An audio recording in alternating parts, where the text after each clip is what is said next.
pen and paper, please. Okay, for those that are able, please stand and join us in John Paul's will lead us in prayer and pledge of allegiance. Our Heavenly Father, as we come before you this evening, Lord, just give praise to your holy name and to thank you for another day upon this beautiful world that thy hands have created. Lord, we thank you for watching over us, Lord, during this storm, that there wasn't any tragedies around in our area, Heavenly Father, that was near as bad as what they could have been, if the weather had been as bad as what was predicted. Lord, we thank you for all things. Heavenly Father, we ask that you bless this meeting that we're having tonight. Lord, we're the citizens of Martin County, as we're trying to do the betterment of what we can for them. Lord, that's all that we want to do. And Heavenly Father, we ask that you put a shield of protection over our workers, Lord, when they're out in this cold weather and the dangerous times, Lord, that's here in our country today. We ask this all in the name of Jesus Christ, our Lord and our Savior. In his precious name, amen. Amen. Pledge allegiance to the flag of the United States of America and to the republic for which it stands, one nation, under God, indivisible, with liberty and justice for all. And help that Tim keeps his speaking short. So before we call the Martin County Water District meeting to order, Vernon wanted to have a public announcement first. So Vernon, I'll turn the floor over to you. Well, thank you, Mr. Chairman. In a public forum, I just want the county to know how proud we need to be of our kids. I had 18 kids compete in regionals in JAG. They competed in things like career preparation, public speaking, had to do a business plan, promotional video, knowledge bowl, and of those 18 kids that competed, 17 of them are regional champions. All 18 of them qualified for state. Couldn't be more proud of those kids. Tell them every day they're just as capable as anybody else if they want to try, and they work hard, and Martin County can be proud of them. And we're going to take 18 kids. Pray for me. We're going to take 18 kids to Lexington to the Hyatt in February. So wish us luck, and I hope they do well. I'm sure you're going to be proud of them. Thank you. Thank you, Vernon. And for those of you who don't know, the cost of that program and going to state and going to nationals, they have to have fundraisers for that. So please support our community and our kids in with their achievements, because they're our future. It's that simple. So thank you, Vernon, for that. So with that, we will go ahead and call the meeting to order. First order of business is to review and consideration to approve the minutes. Board members, you received your packets. Is there any discussion around the minutes, or do I have a motion to approve? So moved. Second. All in favor? Aye. Review and consideration of financial reports.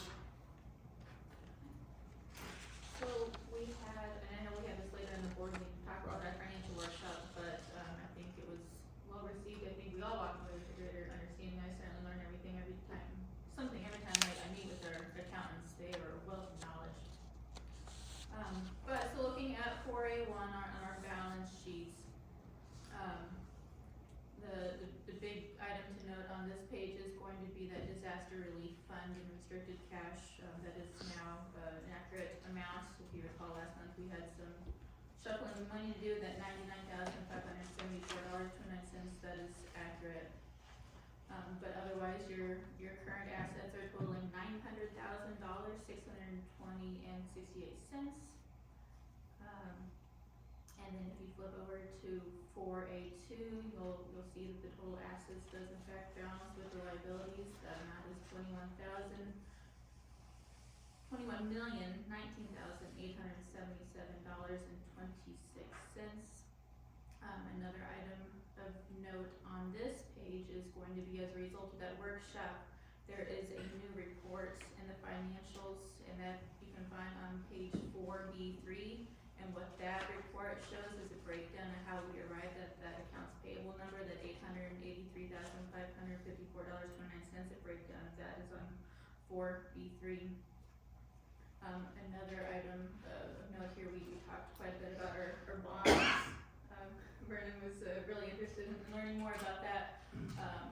On the 2015 E bond, we do have a bond payment that was due this month, so you'll see it's about a $98,000 bond payment due this month, so you'll see that reduction reflected in the bond payable there, the next financials.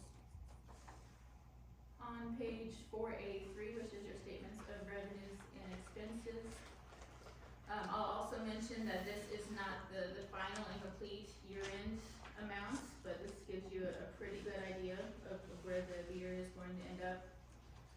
On revenues for the month of December, an item of note there is going to be a pretty sizable amounts that were received from Prestonsburg on the water sales public authorities. And that left us with a $21,429 surplus on our revenues for the month of December. And on our expenses for the month, those were unfortunately also up a little bit to the tune of $25,923. Again, these aren't the final year-to-date numbers, but it was a good year when you look at the statements of revenue and expenses here. So for year-to-date revenue, we were at $164,799 over our budgeted amount. Expenses were down a little bit.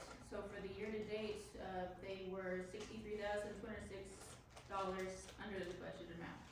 So our net income before other income for year-to-date was $586,319.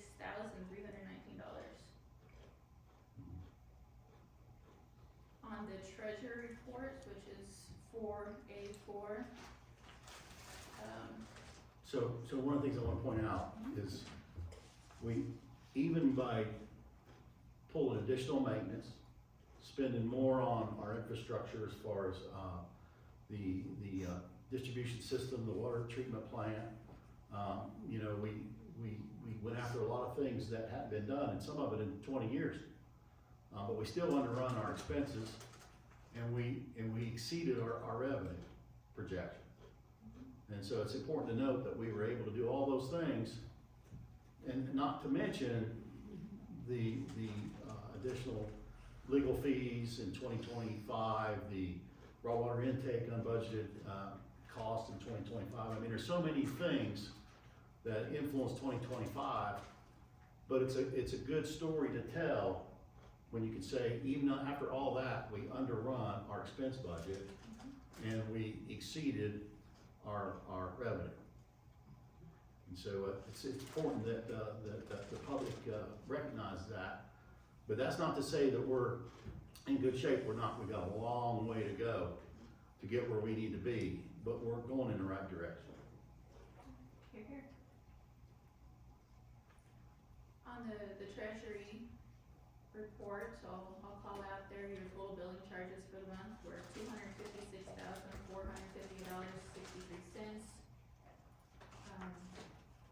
In the operations account, you see the list of deposits there, which totals $601,521.83,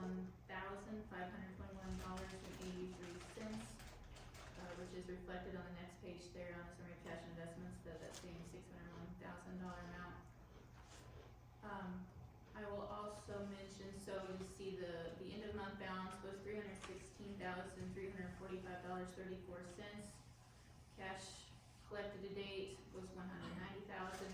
The bill submitted for payments is actually a little bit dated since this was printed. You'll see later on in the list of bills, the total is actually $483,511, meaning that the true available balance is actually $22,909.22. But if you recall last month, that was a negative number. It's positive this month, so that's the right direction. Flipping then over to 4A5, which is our summary of cash and investments. So we did do a deep dive into our restricted cash accounts. Did we want to talk about that now or later on in the agenda, Tim? You go ahead and touch on that one since we're looking at it. So on the ARC grant, we were able to determine that was a big C&D project looks like back in 2008, water line replacements somewhere in, the beauty area. We have reached out to Big Sandy for confirmation that that can be closed out. We suspect that it most likely can be. The rock, If it can be closed out, can we get a, completion certificate, or from them so that we have that for our records? yes, be good. Okay.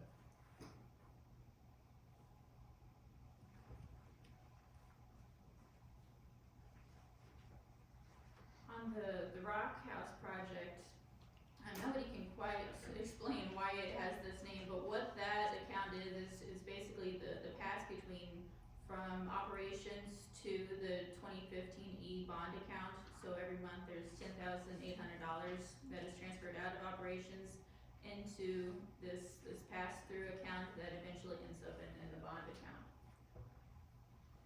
And so, we'd like to rename that to reflect why that account exists. If we rename it, we all have to go to the bank and. Yes. Yes. Okay. I know we talked about that in your office. Yeah. So we want to minimize the amount of trips to the bank, so we would have the closure of the Yes. art grant, the renaming of the Rock House.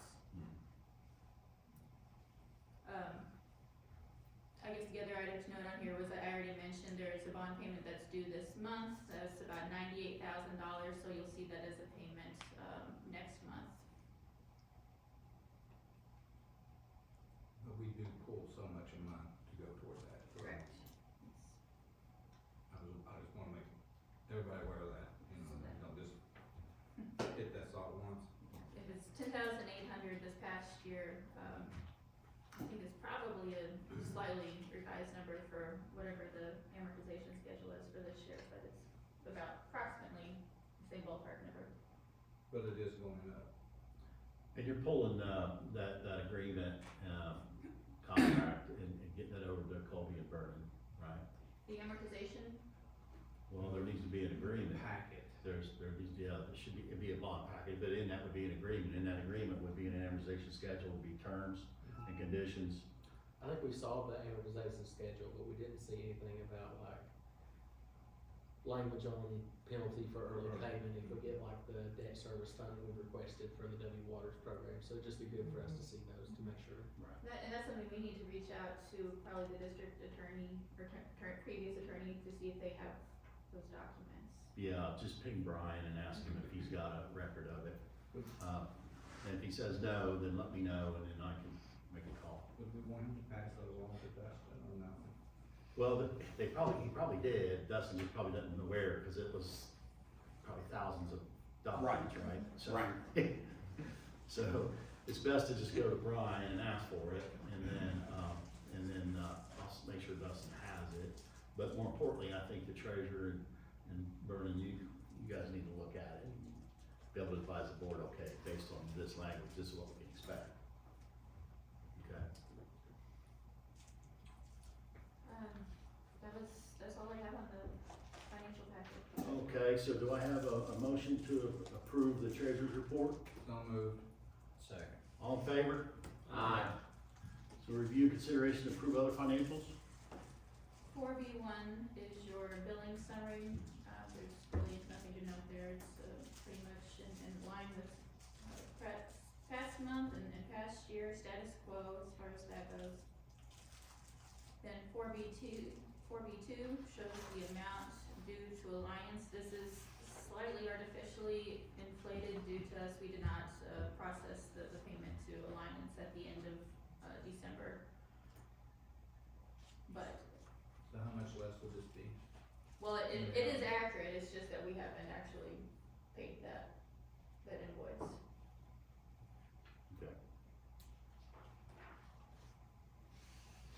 4B3 is this new report that shows how the accounts payable amount is generated for the balance sheets. This was something that came out of our financial workshop.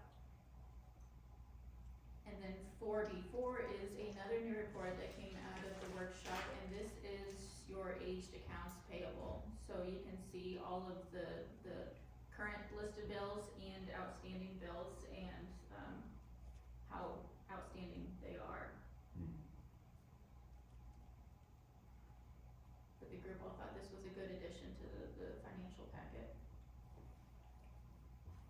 Now, I went through these and it appears to me like there's a number of these that are tied to projects, that are tied to us being paid by others before we make payment. Microcom was certainly one of Well, those. yeah, I could go down through, there's quite a few of these. And it's more of a question for the board members. Board members, would it help you if those were identified as far as aged accounts, which ones are tied to being paid by others? Sure. I mean, because when I see this, I can go through it and I pretty much know from what the invoice amount is, what it's for, what project it's tied to, who's the administrator. But I wouldn't expect all the board members would know that off the cuff.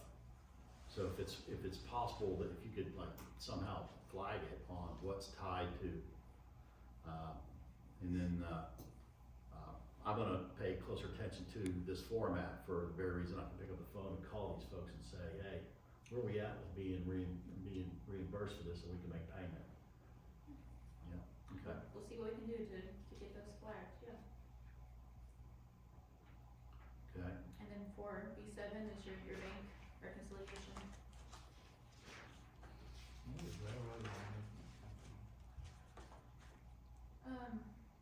I actually had the same question earlier today, and if Helen were here, she'd be able to tell us exactly what it is. I think it's for right of ways. I think it's an annual fee that the district pays. It's kinda like you pay for, 811 service, or you pay for railroad right of ways. You gotta call their number anytime you get in so many feet of a railroad, and they support you. Okay, That was the end of the other financials. all right, so do I have a, motion to approve the other financials? So moved. I have a second? Second. All in favor? Okay, review consideration to approve bills?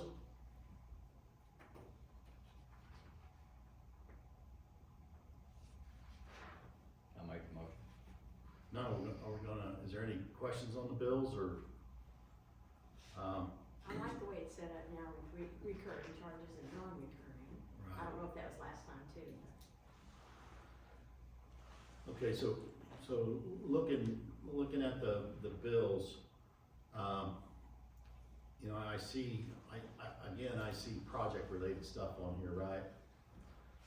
That's, and so when I look at this, like, for example, if we got meter project, we know that we've got funds set aside to pay those, as an example. And then those There's are. that little star beside it. Yeah, for the meter project, they do.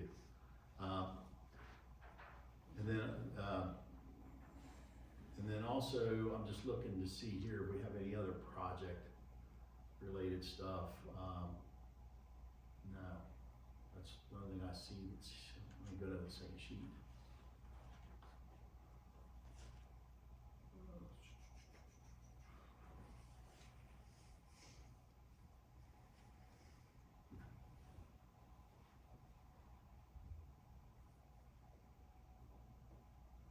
So item 62 and 63, US Bearing, is that, are those bills from US Bearing, are those from the repairs due to damage? The 62 there, that's the mixer motor at the water plant that we had repaired, Okay. if you remember. Yep, And the second one was the pump that I mentioned, that, the smaller Gould's pump that would fit 5 different stations. right. Okay, so the answer is no. Yeah. Okay. All right. So do I have a motion to approve, bills? I'm making a motion. Do I have a second? Second. All in favor? Aye. Aye. Legal, Dustin? The first item is easement for turkey tank project. I spoke with Brian a little bit about that earlier today, and I think he's talked with you as well. There's a little bit of a snag that has arisen. Yeah, and so, board members, I'm gonna be, asking, later in this meeting to go into an executive session to talk about that, because there's potential legal action required due to that. So that'll be a topic in executive session. The next item is legal review of insurance policy and claims versus payments. As you all probably know, we've received a letter from Cincinnati Insurance on December 30th, which was forwarded to you all, and it's also been forwarded to Alliance. I think Alliance has addressed some questions that Tim had about that. I know that some additional information was submitted on the claim, and even just maybe yesterday received additional funds related to the labor and rental of equipment. On the sanitation side, yep. And we're gonna go into a deeper conversation on that further in the meeting under the old business. We'll take a deeper dive into that status and where we're at and when we're gonna get there, okay?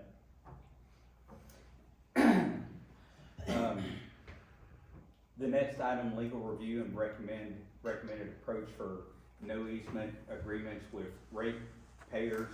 And I looked into that as you requested.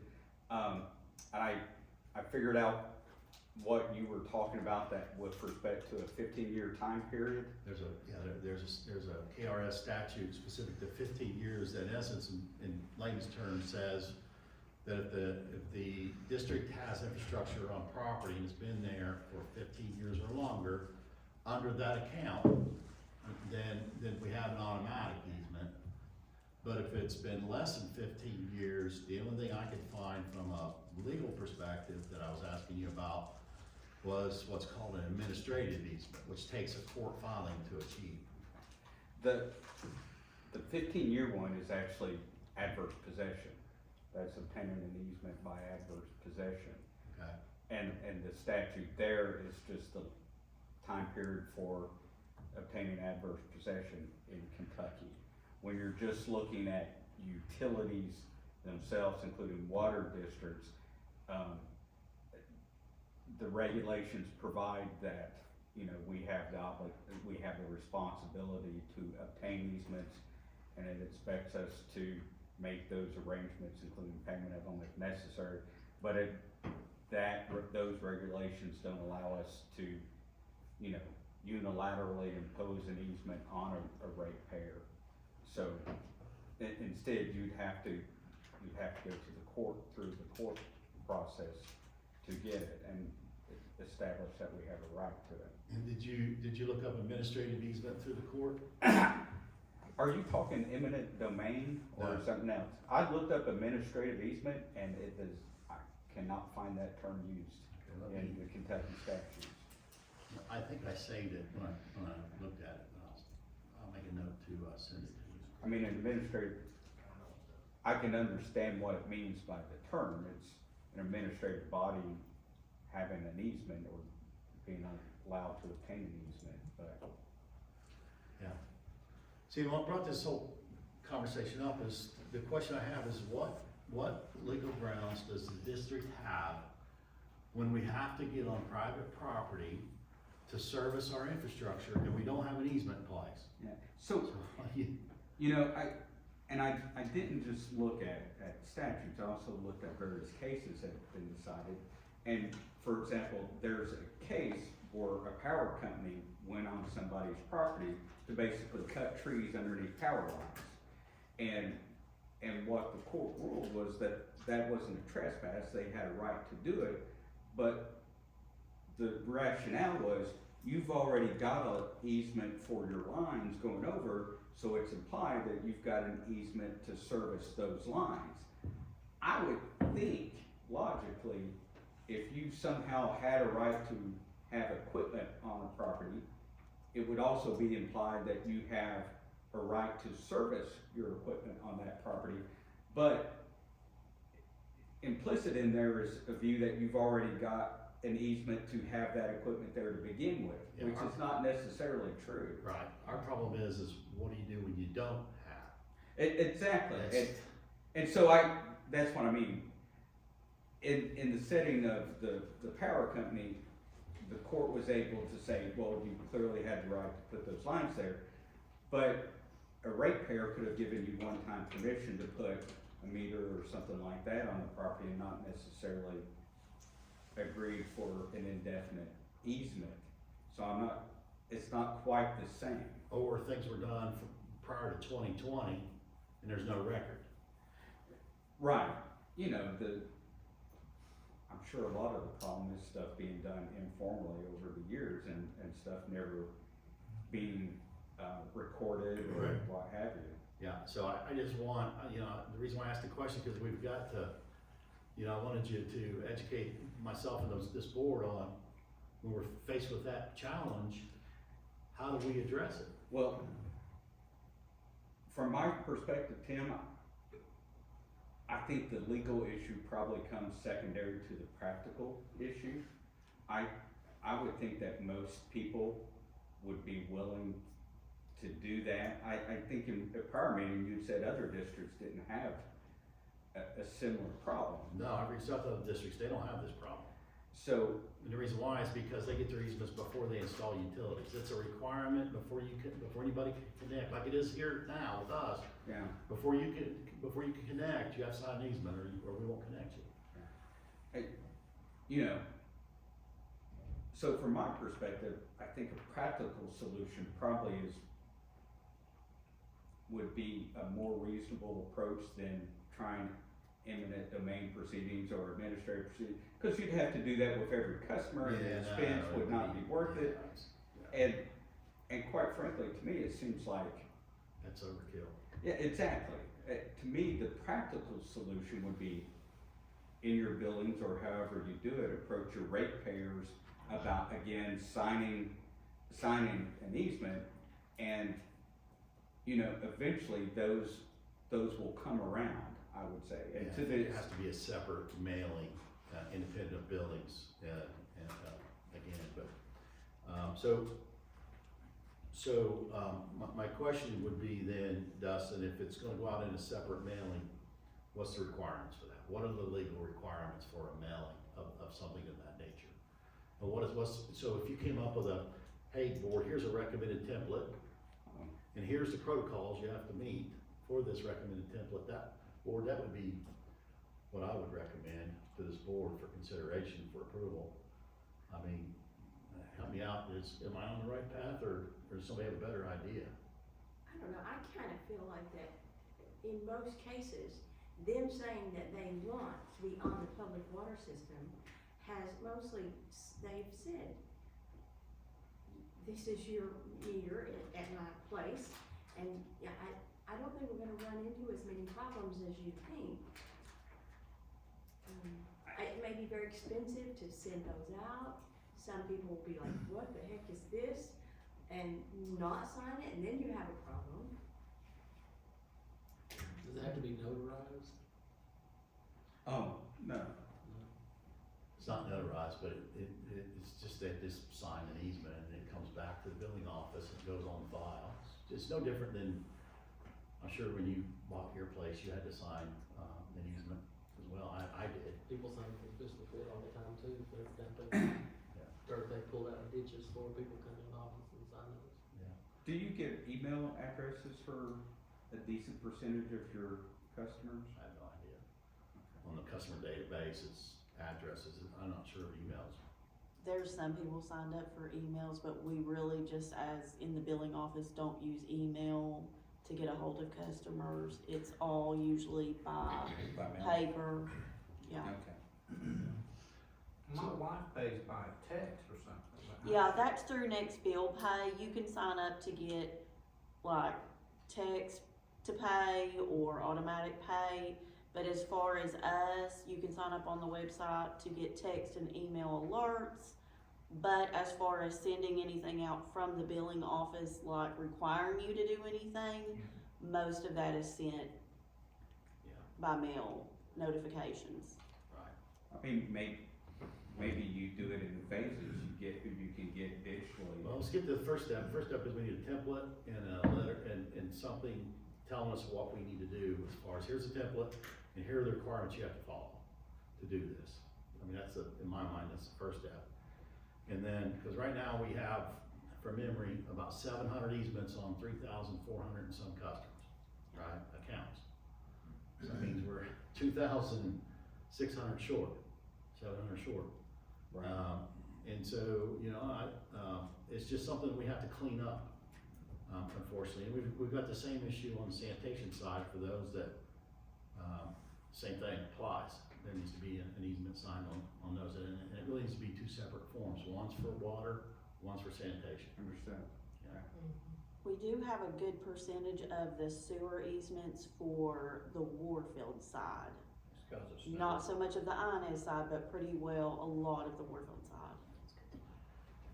So, board members, can I get a motion to approve Dustin to generate the templates, both one for water, one for sanitation for easements? And you can follow what we have in our tear packs now. Yeah, it sounds like you've already got easements that are being used, right? We do, and if you've got a copy of the tear pack, take a look at that and just Okay. make sure that that's okay for what we're planning to do.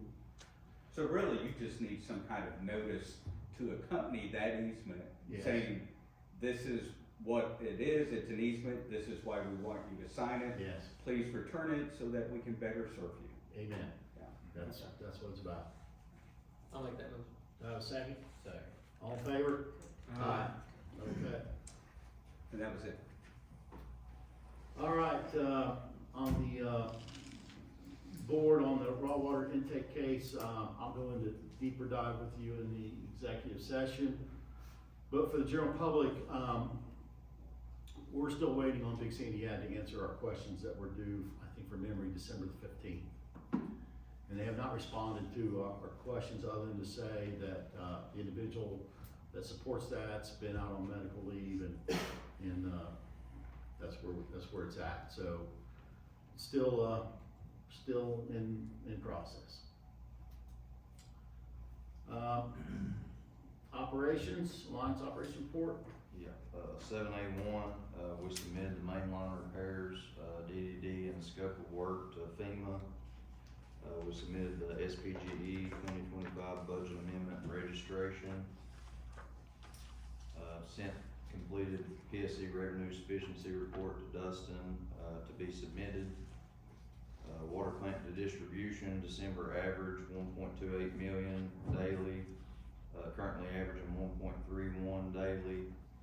Reservoir is currently over the third screen quite a bit. We've been pumping 24/7 to try to fill it up as much as possible so we can get that pump out of there, save on cost, and also before spring weather hits and we have a chance of not being able to get that pump out before the river gets up.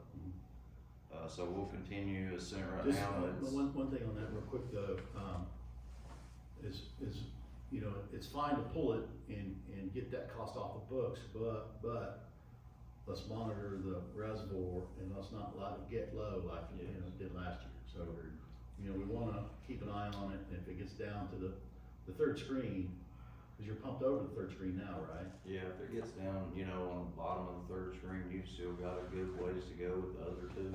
But at that point, that's when you're, you know, wanting to start Right. potentially making plans to Right. get something in. Okay. Yeah, last year, I don't think we put it back in till July. So, July, we were you know, down to the second screen if I You know, if remember. we get good rain and pump it up, you know, I would, you know, just off the top of my head, think, you know, sometime in May, maybe, instead of waiting until June, July. That's just, I mean, hopefully we're not in that shape, but, Right. you know, just for preparation for that, that's just what's, you know, March, April, May, and like you said, monitor it, and before it gets down too low. I think that kinda hurt us last year and in years past. Mhm. And last year, that first flood was February. It was, yeah. First one was in That February. remind me, when was that raw water intake supposed to be completed? When was that? What year? Originally? Originally, yeah. Originally, it was funded in 2018, designed in 2019, under contract in 2020, go to the field, 2021, it was supposed to have been finished. In November 23, we started incurring damages, and in July of 25 is when we filed suit. So that's the 40,000 foot timeline. But a project of that nature, you know, if my company came in and done that job, we would have it done in 8 months. Easy. That, the river part of it. Well, yeah, I'm talking about the raw water intake. Yeah. Raw water intake, beginning to end, done. That was $3.4 million, so it was all one. But that included the water treatment plants and working there as Only well. got $500,000 for the Yeah, so the raw water intake piece was 2.85 million. two. Yeah. So that's our plans on the, pumping of the river. Water distribution, we fixed 17 leaks, in December, estimated 2.25. I know y'all, probably saw the post, we've had a lot of issues in the, on the Black Log area, probably about 5 main blowouts, in that area. And, one of the times where we were out for a good period of time, one of our valves was, when we shut that line down, was closed shut. So, you know, all the rest of the times we kept the tank in, but at that time we had to drain the entire tank to install a new valve. But, since then, we've had a couple more leaks on that same line, and, you know, changing that valve out's made a big difference in keeping those people in water. We're also able with that valve to pump to Rockcastle tank while filling, or while fixing the leak, so it gave us good capability going forward, so. Well, the good news is the 40 East project will take care of a lot of that line you're talking about. Yeah. Yeah. Big Elk, to the bigger things that we've kind of accomplished this past month, Big Elk pump station, the SCADA has not worked in 10+ years. We've got that working from the plant now. Previously, you know, a guy would have to go out physically, climb down in that pump station and flip that pump on, so it's, you know, made a huge difference, and, we fixed that, you know, through the microcomp service agreement that we, you know, replacing parts and doing troubleshooting with them to get that going, so now we can control and see that station from the plant, which will help with any, you know, just like this past, storm, you know, we can monitor suction pressures, discharge pressures, and then we also fixed the Buffalo Horn pump station, through the service agreement, and we, had an unused piece of, a PLC that was, I guess, supposed to be used for another project that never got done, that we had stored up, a new panel, and, our guys took it out there and actually got that station going as well, both at no cost, and both, you know, being manually ran for the past 10 years or greater. So, those are big deals for us, for sure. We replaced the check valve and suction pressure transducer at Castle Branch Pump Station, 40 West BPS. We installed the new VFD that you all approved, and it's working in auto operation, so we're back to having 2 options in our main station there. Develop pump station, that rebuild, or that new pump and new motor that you all approved. Right now, we were supposed to get it this week, but I think we're going to, you know, schedule that for next week, because we have to coordinate between Buchanan to bring it and get a crane truck in to drop it in, and then Buchanan's also going to pull one of the pumps at Locust Court so that they can match up that pump for our FEMA stuff for those locations. Those 2 sites, IGA and Locust Court, are both the same, and they're gonna have to modify and manufacture essentially a newer style pump that will fit up to those fittings. So we're gonna do all that. Hopefully by next week we'll get that scheduled. We installed the new 8-inch valve on Black Log, like I said. We replaced 3 meter pits and 1 creek crossing for winterization. One of the things we've been, you know, many things that we've been doing, kind of prepping for the winter, you know, creek crossings that are exposed, and meter boxes that are not deep enough or have damage and things like that, insulating meter boxes. And we've seen a pretty big difference so far. I think, how many busted meters do you think we've had so far? Maybe 10? I would say we did have a couple reports today, but sometimes customers will report it's a busted meter, but it might not actually be a busted meter. It might be a connection that's leaking and they can't, you know. Yeah, so, you know, from past years, I think, you know, we're still not through it obviously, but just from the cold that we've had so far, I think, some of the preparation that we've done definitely has helped that. Yeah, that's Yeah. a good point I wanna touch on, is I wanna take a minute and thank AWR for, the winter preparation for the storm. I mean, as, you know, and you sent out that public notification of not just what we're doing to prepare, but what the public in general can do to prepare, and that was awesome to see that. Cause I think it's important that we improve our communications, but at the same time, while we're communicating, we're educating. Not just on what we need the general public to do, but also what we're doing, so they're aware of the exercises that we go through to make sure that in the event something happens, we can keep service on. That's what it's about, is keep service on. Yeah. So thank you, AWR, for that, I appreciate that. 782 is your graph of your treatment to distribution. If you look kind of in December, I think last year in December we were doing 1.33. This year we're doing 1.28. That is obviously creeping up with all the leaks that we're having right now. But so far, you know, we're kind of hanging in a better spot than we were last year. So that's, you know, that's improvement. So I got a question. Call first to me, we have all these leaks, I drive up and down Blackhawk quite a bit. When you when you find a leak and you go to fix it, do we learn anything? I mean, are we learning why is it leaking? Is it just age? Is there something wrong with the way it was laid? I mean, what's causing all those leaks? A lot of it on Blackhawk specifically is not bedded in anything. It's, you know, rock shelf, essentially. You don't even have, you know, you got a pipe pretty much laying on a rock, essentially, all the way up through there. So what I've seen, and I apologize for interrupting you, No, you're good. what I've seen, and it's just not Blacklog, I've seen it in a lot of places. Engineering specifications, standard protocol requires that you put bedding down, and you bed your pipe. And the reason why you do that, it's really simple, because the thermodynamics of pipe and the degree of it's driven by the materials of construction, but what happens is that pipe moves like this and like this in that hole, up and down and back and forth. And so is it rubbing on rock or is it rubbing on bedding? If it's rubbing on rock, well, guess what? You're gonna have a leak. If it's rubbing on bedding, the chances you have a leak are less. Yeah, and the pipe itself is really, most of the pipe that we, you know, besides Inez and some other areas, most of our pipe is really what we come up on is not in bad shape per se. It's really just, there's nothing around it. It's moving against solid rock. It wasn't Do you installed bed correctly. it when you fix the leak? Yeah, we'll drop in sand in the area. We put, you know, better mechanical fittings to help hold it together. You know, we'll put sand all around it and gravel on top of that. Is what we typically do.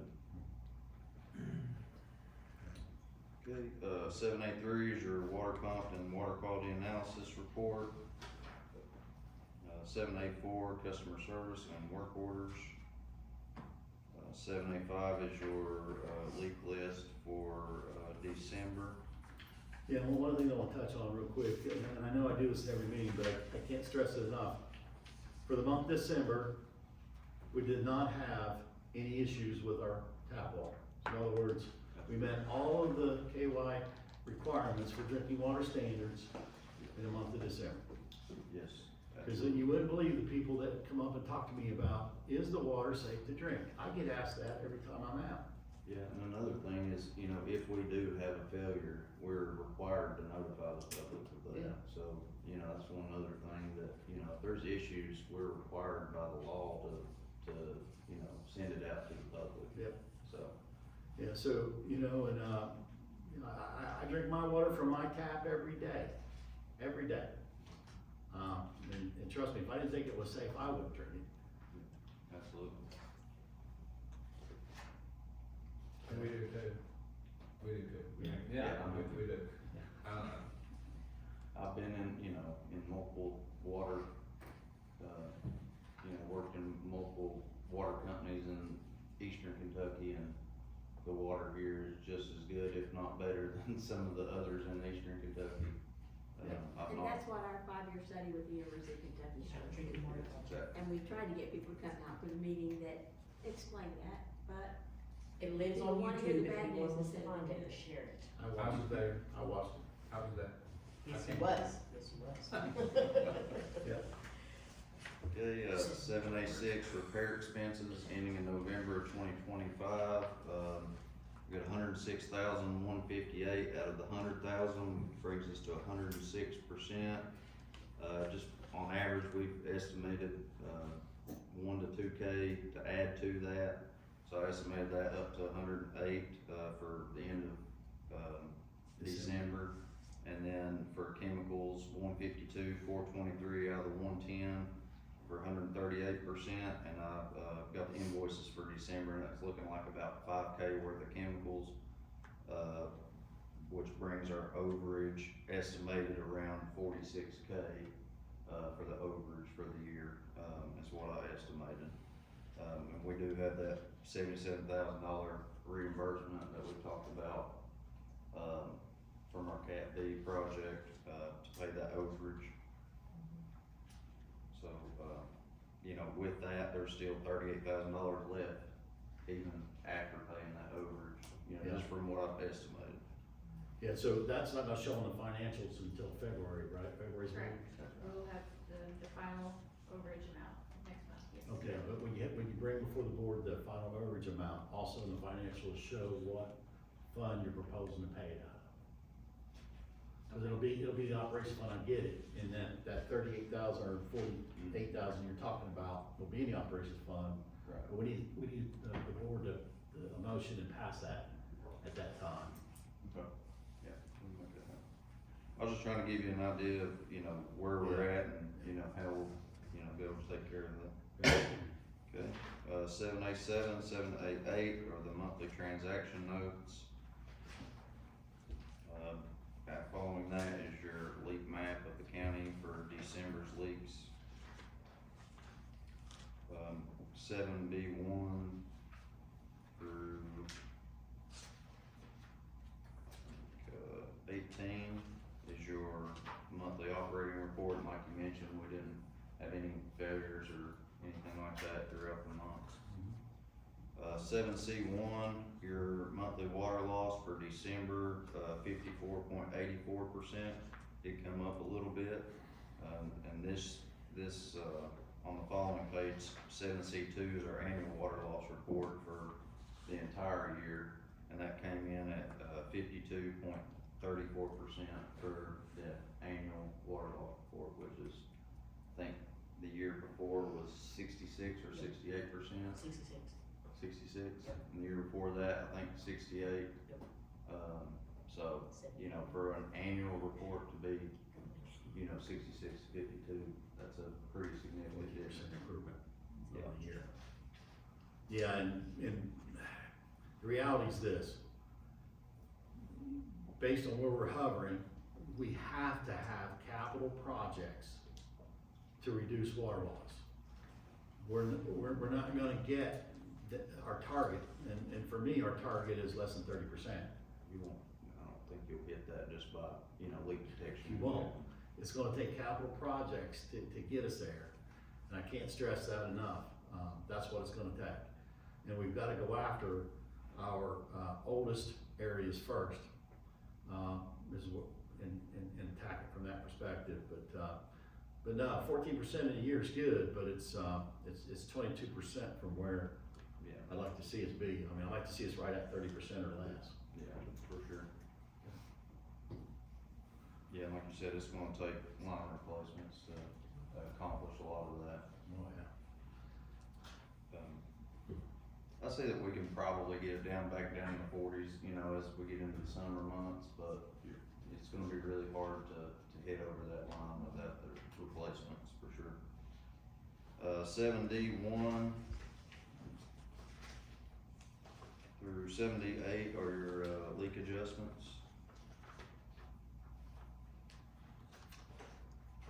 Okay, so board members, do I have a motion to approve the leak adjustments?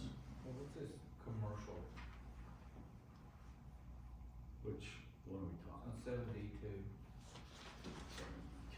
Parrot leak in line, commercial? That would just be a commercial account because they have different codes whenever I'm adjusting stuff off. So that's just a notice for me to be aware to make sure all the codes, revenue codes, cause some of them will be different when I'm adjusting that off. Are these like current from like the previous month, or how? Well, there's more for this period where the board meeting was pushed up, and a lot of people, once they get their bill later in the month, they realize, hey, I've got an issue, I've got a leak I need to fix, but most of them didn't have time to get it fixed. That's why there was a smaller amount last month, but a much bigger amount of leak adjustments for this month. So the leak adjustment, $3,000. We had a lot of customers with really big leaks in the last, I guess with the cold spells, just had some really majorly big leaks. Wow. Yeah, there's That, there's- the weather fluctuation and fuels. Yeah. Must be wishful thinking, I bet that pool's frozen now. Yeah. Well, they're allowed one pool fill up per year, So they're so getting it early. I guess. I mean, did we have? Do you have to have a pool to get that? Yeah. Not on the I mean, do we verify or? Dig a hole in the ground. Well, put it just water in goes it. to the sewer, and they are allowed one pool fill up for the sewer portion once a year. And I don't go verify anybody's pool, so. Yeah, but what we do though is, make sure that, they bring in documentation showing, A, they did a repair, or B. Now, the repairs they do, they have to either bring in a receipt or a picture of what they did repair. But I guess nothing keeps you from going to Walmart and buying a $50 kiddie pool. Maybe it was a hot tub they were filling up. That's not making a hot Storm or tub. something. And evidently they have a higher water bill, and they're not having that adjusted, just the sewer. Yeah, and they already had, I believe that account had already used their yearly leak adjustment, so it may have been that they had, I don't know right off, but they are allowed one pool fill up. Yeah, we go back 2 cycles when they claim a leak, we go back 2 cycles and look at their average, so we figure out. It that's goes what by drives their it. average, and then on the pool fill ups, it only adjusts towards the sewer by their average as well, though. So there is backup going against that, so it's just not, hey, I put 10,000 gallons in my pool this month. Yeah, it still goes by the average on that as well. Yeah. Okay. All right, so do I have a motion to, I'll make a motion. do I have a second? Second. All in favor? Aye. So leak adjustment passes. All right, capital projects report, project updates, I'll go through this pretty quick. Countywide meter change outs, we're still waiting on parts for 2 commercial meters, and those are due in February. Then we'll be able to finish those, and we've got the, master meters on order, right? That should be in February. Yeah, and, so we'll be getting, the weather breaks, we'll be getting those master meters in. And then, I would say, we're gonna, once the master meters come in and we've got, good handle on those going in, we're gonna need to look at budget, remaining budget. That's what Colby had prepared for us. Because September the 26th is the POP expires, right? And we wanna make sure we get everything done and everything spent before then, right? Okay. Turkey tank, rehab, we still have not acquired our construction easement, for which we'll go into executive session and discuss on the turkey tank rehab. But the design drawings are ready for, they're done. It's ready to go out for procurement, but we can't until we get the easement. Middle Fork Auto Ground Booster Station, line replacement, that project is in permitting right now. And the design is done. So it's in good shape. I expect that to procurement to wrap up in June and go to the field in June of this year. Lead service line inventory, we're just waiting on the Commonwealth to come back and ask us to go ahead and identify the unknowns. And at that point, we'll do that, and those expenses will go against that account. Now, again, that period of performance runs out, November the 1st, 2026, so we just need to be cognizant of that. The cold water line improvement project, phase 1, still waiting on Big Sandy Ad's lawyer to get done reviewing the EOR, the engineer of record, subcontract agreement. They had sent me an agreement, and the agreement was between Big Sandy Ad and the EOR, and excluded the Martin County Water District altogether. And so I kicked it back and said, this agreement, a form of agreement which is a Form 500, is a standard form between the engineer and owner, and therefore the owner should be recognized. Hence why it got kicked back and why it's with their attorney now. So stay tuned for that. There is no top in the period on cold water line improvement. 40 East Water Improvement Project, we're waiting on one permit to be signed, and it'll be done. Then it'll go out for bid. I expect the 40 East project to go to the field late March, early April. That'll be the next project project sign that we see go up. The water system improvements telemetry project, that is the 292 project. They're going to be on. They were scheduled to be on site January 27th. They shifted it, delayed it 2 weeks because of weather. But in 2 weeks, the contractor will be out to finish that project, and then it'll be 100% complete. Right now, it's sitting at 95%. The raw water intake project, right now the hang up there is Big Sandy Ad's had electrical drawings for review for months. And it still hasn't been reviewed, it hasn't been approved, it hasn't went out for bid. And until the electrical gets out the bid and awarded and corrected, then the other contractor, mechanical, can't finish their work. It can't be commissioned, nothing can happen. So again, in executive session, I'm gonna talk to the board about some thoughts on that and some of the legal aspects on those thoughts. The emergency backup generators, we're still waiting on FEMA to give us an answer if they'll extend the POP. And then the second question we asked FEMA was, if you extend the POP, but also will you modify the scope? If they extend the POP and don't modify the scope, we'll still finish raw water intake generator, 40 East, 40 West generators, but we won't have the money to do the portable generator and the auxiliary hookups for the other booster stations. That's the difference. If they don't approve the POP, then we have to give CAECO the money back. Has there been any communication from them on why we haven't heard back on the POP, or? I've emailed Stacy a number of times, no response. No? Cause I mean, the government's been back open now. I know. 2 months, what? I tried calling and it says voicemail is full, and it says, I can't get an answer. So if anybody knows anybody at FEMA or Kentucky Emergency Management, please feel free to call them, because I've tried emails, because the phone's not, nobody's picking up. Old Highway 3 water line replacement, I got the MOA, the revised MOA today from Ambler. The scope of work is now correct.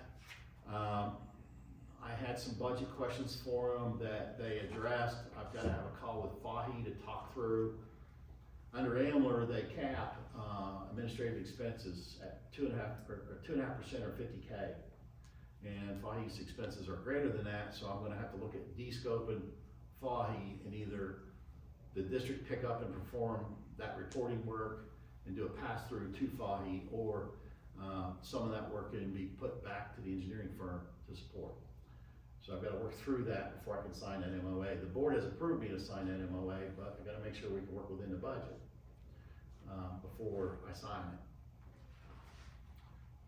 So that's where we're at with Old Highway 3 water line replacement. And now that project, just FYI, originally Ambler had funded And this goes back to 2017 or 18, they originally funded I wanna say 3 million if I remember right, and then, they decreased the budget to 2.533 million, so we've taken that project, Old Highway 3, and we broke it into 4 phases. Because, now, if you know Amler only funds out or forecasts out and funds out 3 years. So, but we've had to do that, to be able to break that project up to where we can get funding, through that program each year to continue to work that project. The water master plan, I'm still waiting on DLG. Yeah, I called the lady that worked with Scott Sharp the other day, and she said it's been unusual that it's taken this long. She said that, I guess ARC had told them they had changed their software on like the grant administration platform or whatever, but it still shouldn't take this long to do that. So she owes me a phone call by the end of this week. Okay. I'll let the board know if I hear back. Right. I have never seen a state ARC grant take this long to get in our hands, so Right. I thought it was very unusual.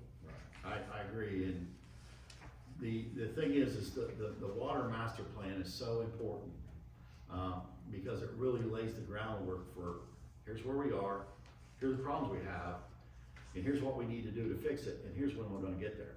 That's what the master plan does. And it's so important that we get the funding to do that, and also, there are a lot of funding avenues that you can go down if you have a master plan. So it opens the door for you, so it's a critical document that we need to get. The KYTC Beauty Waterline relocation, that's set with KYTC now. I know there's been a lot of work between AWR and KYTC going out and looking at everything. There's been work with Prime AE and KYTC, looking at, what's gonna be involved from an engineering perspective to make that happen. So that's a work in progress. So that's pretty much the projects that we have on our radar right now, with more to come. Let me ask you, the master plan, is that including the 50,000 that Thrive? Yes. And that's not gonna expire on us or anything? No. No, I was told no. I've asked that question, and I was told no, that it won't expire. But I was also told we cannot touch that 50,000 until we get the 200,000 awarded. That is true. That's our match for the. That's our match, so we can't touch it. So it's sitting there, it's waiting. Everybody's anxious to get started. It's just, we just need that DLG approval to go. All right, so that's the project updates. And then on the SIP, I have not modified the SIP board. To be honest with you, I'm really waiting to see what comes out of Kentucky W Waters before I modify that, because Kentucky W Waters program, those 6 projects on the water side are so key and critical to us, that if we can get those, then I can refocus our attention in other areas. But if we don't get that, then I've got to figure out where else can we go, and what does that mean, and how long is it gonna take. So it's Kentucky W Waters is a critical path for us. Okay. So any questions on the SIP before we move on to other old business? Okay. AWR, is there any update or anything else you want to provide on the master meter delivery and construction schedule? I passed out these spreadsheets here. I don't know how in deep you wanna go into it, but, right here at the top, I've got the actual, cost summary of for each line item of what's been spent to date. And this second, future, spreadsheet, I've got, basically it broke down into 3 separate things, parts, which I referenced below and broke down. This is not anything in stone as of right now, but these are kind of just estimates of, ideas that we have to spend some of the remaining funds. I'll just go one at a time. Parts, if you go down here below, you've got commercial and zone meters, which we've already, supposed to receive. down here below, you know, we're supposed to receive that mid-February. I put a date of May 30th to have that, estimation, completed. Plant meters, that's, you know, flow meters for our plant. Hydrant, slash flow meters, that's hydrant meters plus, flow meters for our leak detection. Meter-based parts, that's kind of, related to the project, anything that's kind of involved in the meter box itself. And leak detection meter pits, that's, for us to be able to go out and do more leak detection and be able to flow mains in certain areas. And then, valves as well, and those valves are gonna be included in some of the zone meter, you know, when we change those out. So I kinda broke that down and kinda give a estimated delivery and completion. That will probably change as I go through this next month and get more detailed information on that. But, you know, just trying to get something put together so we can, you know, have a plan and move forward to, you know, get this thing done before, the end of the date that we've Let me had. ask you a question though, Kobe. I mean, you got estimated delivery, you got just 30 April 2026, then you got estimated completion 30 April 2026, so your completion date can't match your delivery date. Yeah, I need to go back and revise. I think that was a Excel, when I dropped it down, I think that was a Okay, error yeah. on Excel. Do me a favor, fix I'll that and email it update out to the board, please. Yeah, I will. That kind of references back, this bottom part here, back to the parts that you see here. And then you've got labor, you know, for the remaining labor, just estimation of the remaining labor, for us to install the commercial and zone meters. And then you've got the Big Sandy admin fee, and then right here at the bottom of expected balance remaining, that 168,271, that's after, you know, all these things considered. So there's, you know, still money there and still more, you know, figuring to do. I just wanted to, you know, kind of break this down and have a document to work off of so I can bring it back to you all.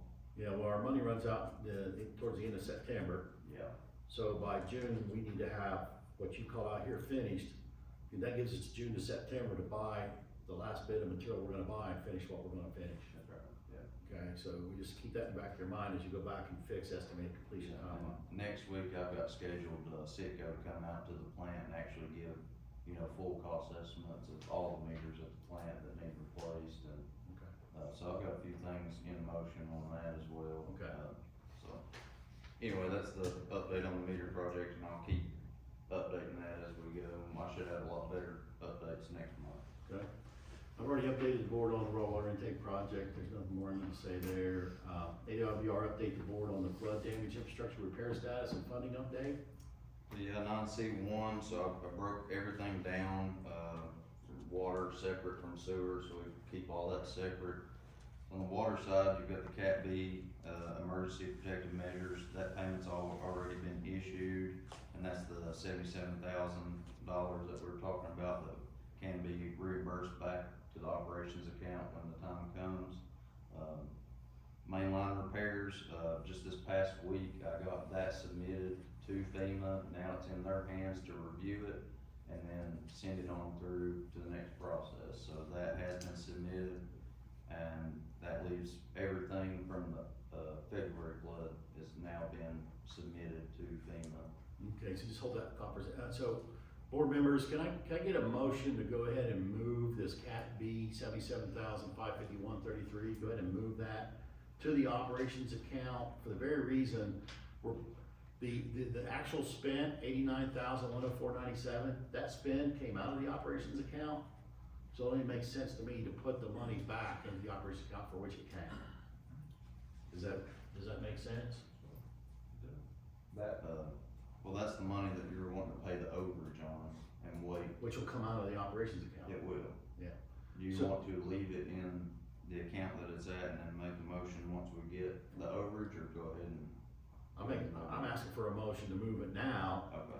so by the time we get the overage amount, the money will have already been moved, and then the board can just approve to apply to that at that time. If that makes sense, if it's all right with this board. I'll make that motion. Do I have a second? Second. All in favor? Aye. Aye. Do. Okay, thank you.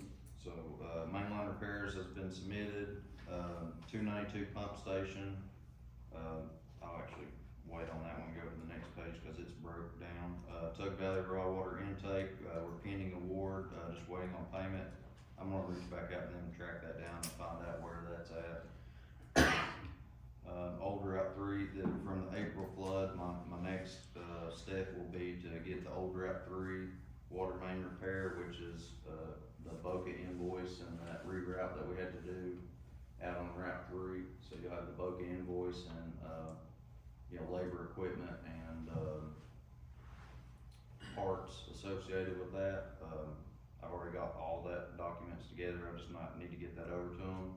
The Calf Creek water repair, they have a $4,000, minimum on that, and I'm in the process of adding up everything, but there's a day and a half worth of labor involved in that, and just a little bit of parts and equipment.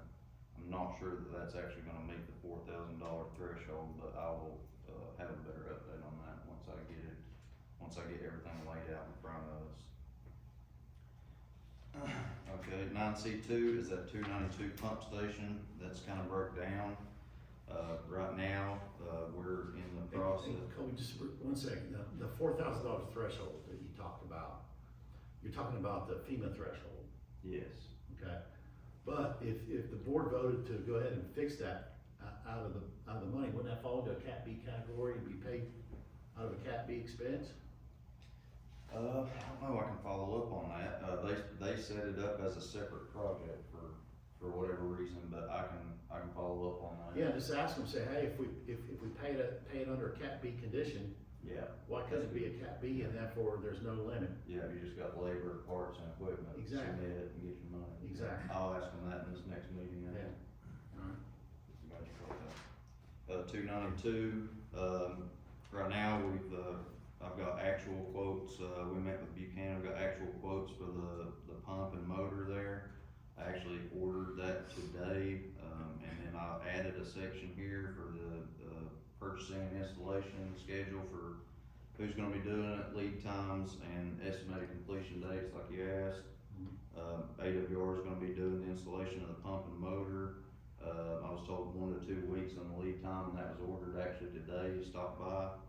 And, I put the estimated completion date as March 31st, but we expect to get that in, within the week that we receive it really.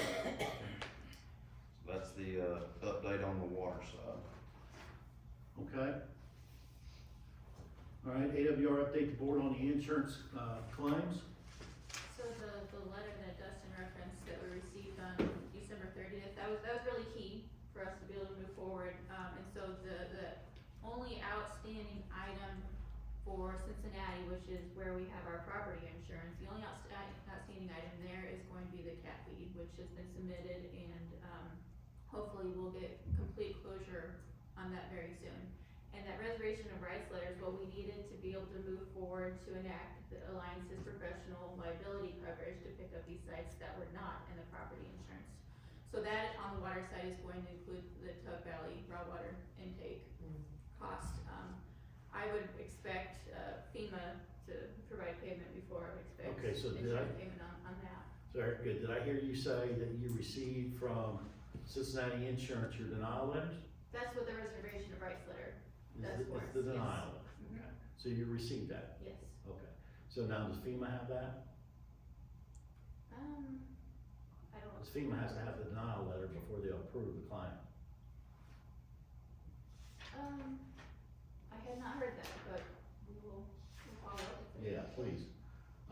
Because FEMA will hold the claim until they receive the insurance denial letter.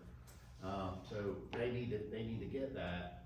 And then under your professional liability, you've got the Tug Valley setting at it's $200,000 if I remember right. Best available cost was $190,672. And so what's the timeline for you to figure that out? For us to figure out, What your insurance company's gonna do? Cause it falls under professional liability, right? I don't have a good estimate.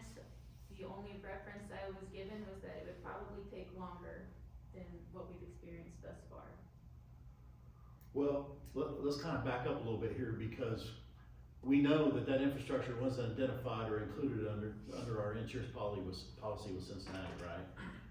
And we've known that for how long? Months, long time. So I don't know why that wouldn't have been submitted under professional liability months ago. They required the denial letter. Okay, but they've had the claim for some time, so just because they're waiting for a denial letter for which they now received. So now you're saying it's gonna take more months for them to figure out what, that they're gonna pay or not pay? Correct. Again, I would expect a FEMA payment before should expect an insurance payment. I would expect the professional liability to exercise the fact that it wasn't included in the insurance to begin with. It would have fell under professional liability anyway. They should have moved forward knowing if it wasn't a part of the policy that the insurance company wasn't gonna pay it. They needed that in writing from Well, Cincinnati. I get that, but what I need to know, Dustin, is when are they gonna move and how? Cause at the end of the day, board members, what I'm concerned about is what if they come back and say, we're not paying that $190,000 to change? Then we're gonna be faced with a dilemma. And it's a professional liability dilemma. So, okay. All right. Enough on that. Anything else on insurance claims? Not on the water side, no. Okay. Chairman provide Fahey DLGR Kentucky W application update. We talked about that already. Colby, I was gonna follow up on that and get back to the board. AWR update board on website content update, board secretary treasurer support AWR website content update. And I got a footnote here. AWR provides status to get MCW districts folders set up on our website to house board packets, approved budgets, etc. for public review and reference. Do we have the folders set up yet? Yeah, I sent y'all an email to the link, I seen the link, but I only seen the board packets for tonight. I didn't see folders like a folder for meetings, a folder for approved budgets, a folder for. Yeah, those are in, if you back up one, those are, subfolders. That was only in the board packet Okay. specifically that I sent you a link to. Alright, So you go to the website, it has a breakdown of all the different subfolders, one of them being board packets, agendas. etc. Perfect. Yeah. I Okay. browsed through, I looked at the website today, and it looks like all the content's pretty good. I did note the budget was still 2025, so would we expect that to be updated within the next month? Absolutely. So, it's a great tool for the public. Go out, you look at board packets, you can look at, we need to put our project schedules on that, have a schedule folder, we could have a capital projects listing folder. And as I update these documents, let's get them on there for the public to look at. The more we can show what we're doing, the better, in my opinion. Okay. Is it interactive? Will it be interactive with the public to any extent? What do you mean? Like, anybody could go on the website and find these documents? Oh, 100%. Well, for example, could you put an easement on there for somebody to electronically sign? You could probably put the template that they could print out. Yeah. But it's typically Yes. just a link to a PDF file. Right. Didn't we Okay. do a link, Nina, for whenever they were doing lead and copper where they could Yes. go ahead and click in and, And take the survey. I don't know that they Yeah, can do Google an form. electronic survey, but they did do, It was a Google form. yeah. The lead Yes, if and you all have water survey. a Yeah. editable document. Yeah. I don't see why you couldn't do that. It's a thought. How like brings There's a it, link what's to it, happening in yes, this we can space put that right on now. the website. So we'll table that, it's a good thought, and I'll leave it to others to figure out if that's something that's doable. Okay, so that moves us to the next part of our old business. Discuss the groundwater report, consider a motion to select treatment technology approach for the WRS portal entry as a project. So with that, I've invited Primate E to the meeting. So Jonathan, if you and Michael wanna come up and tell us a little bit about, you know, the report and, Yep. the outcome of the report and what, you know, what this, between option 1 and 2, what it's about and what this board's decision we're faced with. Yeah, for sure. Thank you. Thanks for having us. I'm gonna kind of highlight our approach, summary, kind of our process, and then I'm gonna hand it over to Michael to kind of get down to the nuts and bolts and kind of talk about the alternatives and some of the costs and some of the data that we looked at. So initially, we got started by collecting data with the help of AWR based on their daily monitoring reports and some other additional testing that PACE provided to you all. So we reviewed and evaluated that information. We also coordinated significant coordination effort with AWR, had some on-site meetings there at the water plant, there at their office, and some even virtual discussions, just trying to collect as much data as we could. When I talk data, it's kind of holistically the whole system. So we're talking, looking at data specifically at the Tug River and the quality of the water that's being pulled from there kind of on a monthly basis throughout the year over the past few years. We're looking at the levels in the reservoir itself and how that correlates to the reporting information that you all are seeing on a monthly basis, how that correlated to, let's say, the groundwater event of 2025. And then obviously looking at the plant from an operations perspective to see what was being added chemical wise, the amount of chemicals added from a monthly basis, and then the quality of the water leaving the plant, and then we had some samples out in the system as well.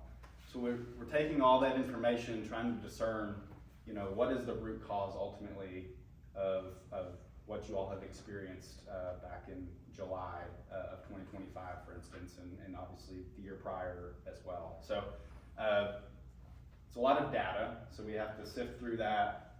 Like I said, a lot of coordination with Kobe and his team, with Tim and others to try to discern kind of how those things may correlate with each other. So I'm gonna turn it over to Michael and kind of get down some of those more technical nuts and bolts things, try to keep it to a level that you all in the general public maybe can understand, and then our approach to how we can mitigate that moving forward. So. Has the board all seen the report? Have you guys reviewed I sent the report out to all the board members. Just high level, all the data. This is kind of a graph of what we found, just the raw water, these low levels here happening in the summer months of 2024 and here again in 2025. And we're looking at hardness, alkalinity, pH. These all of these factors go into what's called the Langmuir's saturation index. So basically what happens when our alkalinities are low and in our raw water source, and that's kind of pushed through, it doesn't change through the treatment process. And when that gets out into the distribution system, it's a corrosive type water, and it releases your manganese and your iron. And that's what really the brown water is all about. So as we went through the process, the objective is, like in the summer months, our alkalinity is in the range of 20 to 30 milligrams per liter. The ideal range is kind of 80 to 120. So what's that mean? We need to increase the alkalinity in the plant by about 70 milligrams per liter to get in that kind of ideal range and prevent the high alkalinity water from going out into the distribution system and releasing your iron and manganese and causing the issues for the customers. So how are we gonna do that? We looked at both sodium carbonate, which is soda ash. If you add that, you can increase your alkalinity in the plant. We also looked at calcium carbonate. These two options are a little bit different, a little high in a graphic. This is the sodium carbonate process. It's a little tank that more or less has limestone in it. The water passes through the limestone, increases the alkalinity. And then we looked at a kind of a soda ash. This one's much larger. This is like 20 million gallons a day. We only need 2, but this is kind of you've got a powder substance in your feeder, you mix it with water, add it to your clarified water, another option to increase alkalinity. The kind of high-end advantages, disadvantages, as you may have seen in the report, the footprint's a lot smaller for what was called alternative 2A for the sodium system, the kind of hopper feed system, where the tank system, I think we need a building like 20 feet wide by 40 feet long, just to house that. And when you go through the capital costs for the alternative 2A, the sodium carbonate, the capital cost was $700,000 with an O&M cost of about $175,000. And if we go to the calcium carbonate option, kind of this tank and limestone, much higher capital cost, almost $4 million, but O&M cost is much less, around $60,000.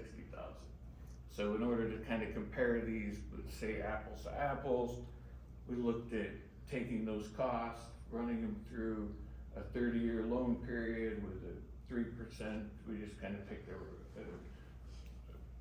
a low-cost loan, and your annual cost for the sodium was $212,000 a year, and your annual cost for the calcium carbonate system was about $255,000. Again, the capital cost versus the O&M cost. So those were kind of the two alternatives that we looked at. They really make more sense than using biosulfates, because they're just going to adjust pH. They're really not going to address the alkalinity issues that you have that are causing the problem. So again, those are the kind of the two alternatives that we came up with. In the draft report that you looked at, we didn't choose the recommended solution. We want to kind of come to the board and look for direction, if you will. So if you don't mind, I was gonna add one other thing, just kind of a big picture. So one thing we wanna make sure that everyone's clear is the water that's leaving the plant is not brown water, as the public may perceive it. With the alkalinity being what it is, what that does is the insides of the pipe wall have biofilms, basically scales of material on the inside of them that include these iron and manganese in them. And so when that water that is corrosive goes through your distribution system from the plant to any part of the county that's served, depending on what the walls have on the inside of them, as far as the sediment, that corrosion is going to have that basically leach out into the water and then go into when you turn your tap on. So different parts of the county are going to experience different, variations of brown water, for instance. If the older the pipe is, it may have more scaling and sediment there. If it's a newer pipe, it may not have as much. And the material of the pipe, there's a lot of factors there. So not every single person is going to experience the same exact water at their tap. Right. Because it's what's happening between the plant and in many instances, miles, from the plant. Right. So that's something I just wanted to make the point that the improvements we can make can be at the plant, but the issue is really being caused out in the system, if you will. So. One of the things I want to touch on, when the engineers use the word corrosive, they're not talking about pH. The pH is neutral. The pH is fine. The corrosive definition here is the water lacks alkalinity and it's looking for calcium, is what it wants. And since it's starved for calcium, the way Mother Nature works is Mother Nature is always looking for a balanced zero. And so since it's starved for this mineral that it wants, it's going to remove whatever it can to try to find it. Hence the word corrosive. But the corrosive that we're talking about here is not pH driven. It is mineral driven, which is alkalinity. And I just want to make that clear. Now, board members, when you look at the cost associated, if I remember right, capital cost is 700,000 on one and 3.5 million on the other, if I remember right. That's right. 700,000 on 2A and 2B's 3.5 million. I'm just gonna talk personally for myself. When I take just a 40,000 foot step back and I look at this plant, water treatment plant, if I remember right, this plant's probably 54 years old, roughly. And I've also seen recent reports from S4 who did the filter repairs on filters 1 through 6. And we know we've got concrete degradation and steel corrosion in those filters. To the point where we had to pay a small change order, but a change order to have filter 5 fixed. So where my mind is at is, and what I'm wrestling with is, does it make sense to spend $3.5 million on a 54-year-old plant? Or does it make more sense to take that $3.5 million and put it into a new facility? That's where my head's at. Now, I'm not saying we kick the can down the road and not fix this groundwater problem. I'm not saying that at all. But from a monetary perspective, does it make more sense to spend less capital to fix the problem and carry a per annum higher operating cost? Or does it make more sense to spend higher capital and lower your annual operating cost? I view it like kind of like if you have a used car that breaks down on you. If the car's worth $3,000 and it costs $1,000 to fix it, are you gonna fix it? No, you're probably gonna go get you another used car, would be my guess. So that's where my mind's at is, now both solutions they're proposing, both will work. And it's just, it's just a question now, from an operating perspective, it'll only operate 6 months out of the year, right? Because we only experience a problem 6 months out of the year. And along with these, also, with those discussions with AWR and the district, right, is there are also operational things that can be done, which are things that AWR has been doing. We're talking about flushing, we're talking about, Cody mentioned earlier, trying to keep the water level in the reservoir to a point. So there's other things as well in addition to this, but those things alone, from our view and the data that we have, aren't solely able to keep you all from experiencing that. So there is, from our estimate, review of everything and our kind of suggestion is there certainly is a capital improvement necessary. There's two things that I want to ask and clarify, put it that way. So what you're telling me is when we're not pumping, is when we have the problem, or when we're more likely to have a problem, we're not pumping from the river, or is it when we are pumping from the river? It has to do more with when you're pumping from the river, so it's the quality of the water coming from the river. Right. So like, okay. And for instance, you're experiencing these issues in the summer. In the last couple of years, you haven't really pumped from the river in the summer. So, but the water that's in the reservoir also has characteristics that are low, in alkalinity and causing the problem. So it's multifaceted. There's issues with the water strictly coming from the river. There's issues with how long the water has been in the reservoir itself, and there's different layers within the water that's in the reservoir that have different characteristics. So there's a lot of things that go into that, yeah. And then the other thing too, because I'm trying to wrap my head around it. You're telling me that I can adjust alkalinity without changing the pH of the water? Is that what you're saying? Oh, Can I do that? They'll make it won't change dramatically. But And it will then change I guess, yeah, it will change some. That's like some of the other alternatives that we didn't look at because they won't change the alkalinity. They just look at changing the pH. And then just from high level, like if you're looking at pH in itself and making an analogy, pH is like in this room, there's a thermostat somewhere and there's a temperature. And so that's really what pH is, it's the temperature in the room. Versus alkalinity is like the insulation around the room. So its ability to buffer that pH. And so with a temperature scenario, it's the ability of the alkalinity is like the insulation, so that when you're putting cool air in here, it keeps the room cool. When you're putting warm air in here, it's kind of the buffer that keeps the room warm, for like a comparison standpoint. So they're not totally independent, but it's not exactly the same. But it's also related to the heat, the temperature of the. No, room. no. I'm not saying for the rooms, I'm talking yeah. about, it's in the summer.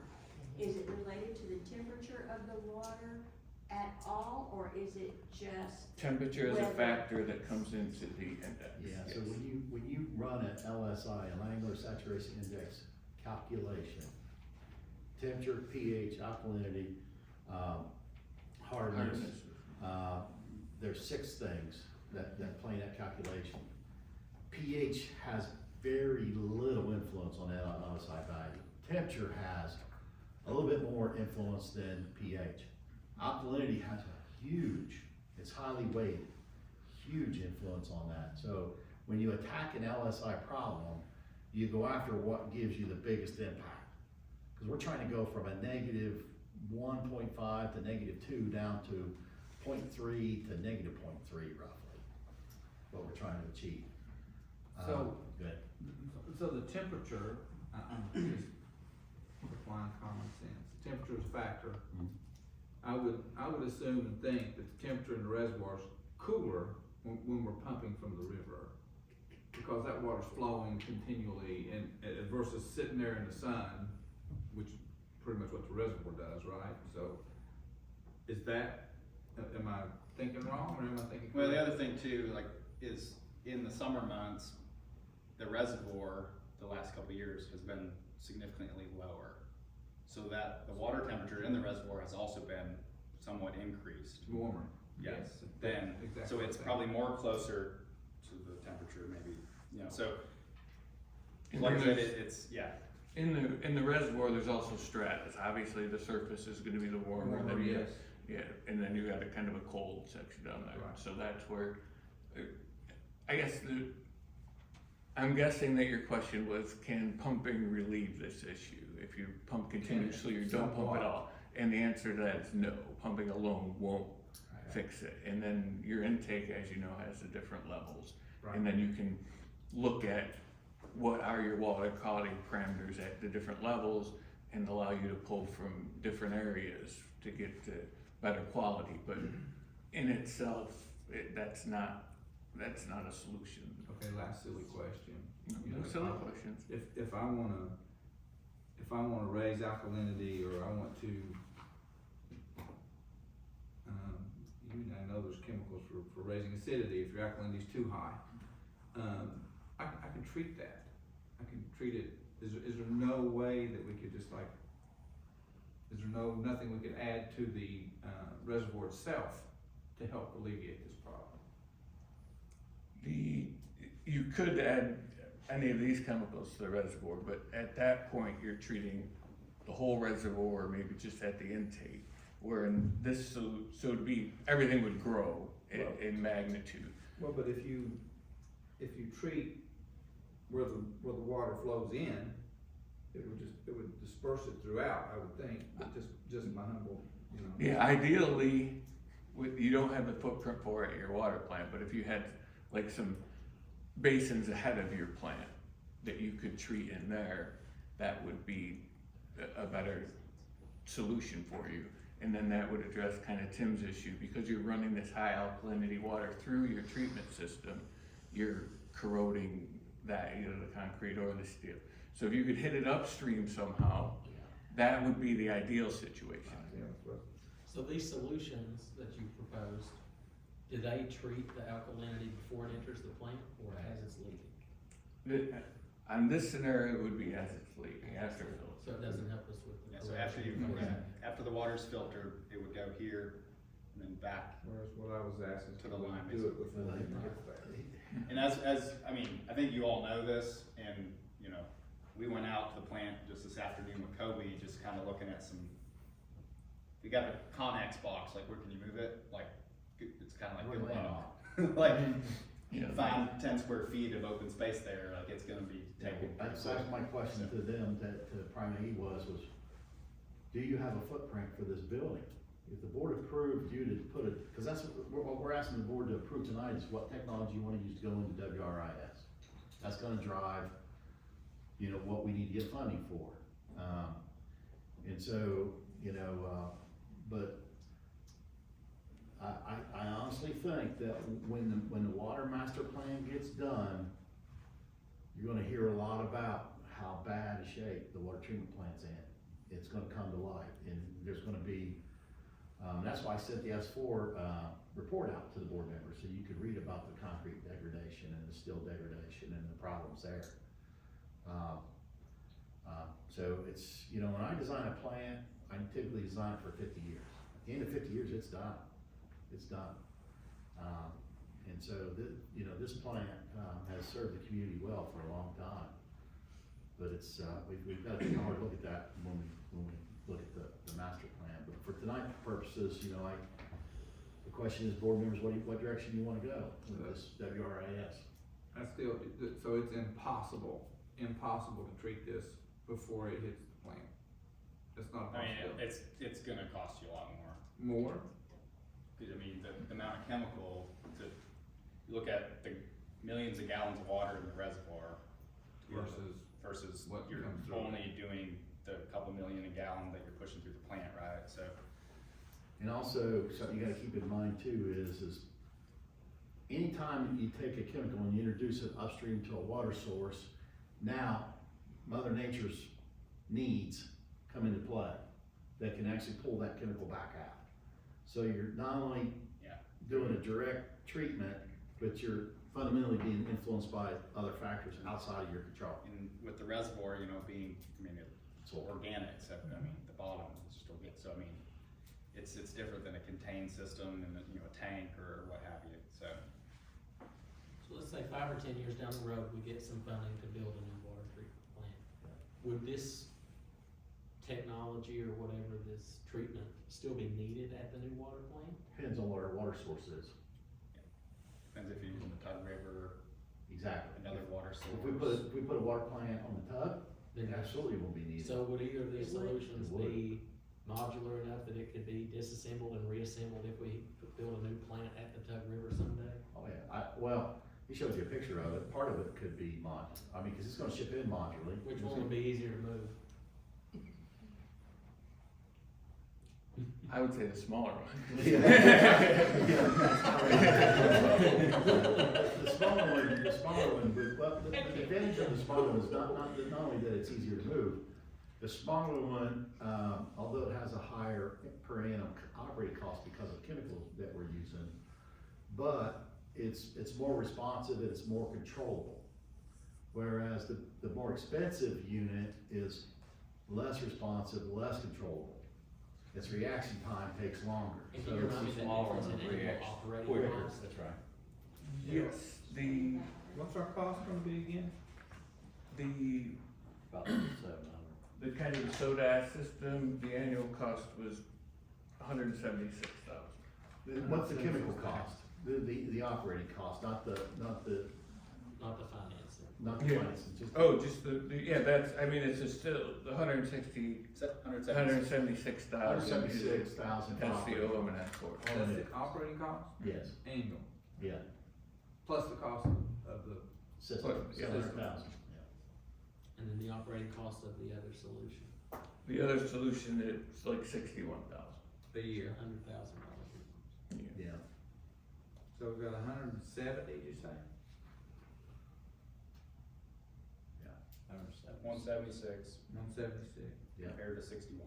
And then there's $4 million. Talking about $15,000 a Yeah, month that's very added important. expense. It's a very important idea, yeah.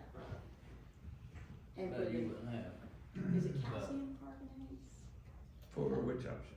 So the second one, The second one, yes, is calcium carbonate. It's Yeah. basic, it's limestone in a tank.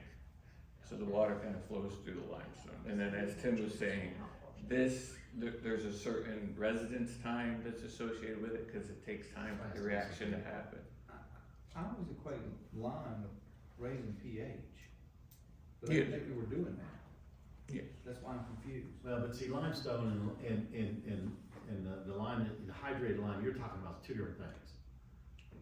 So this is going across a limestone bed. Hydrated lime is, you know, for slurries is a different different influence, Okay, stronger base.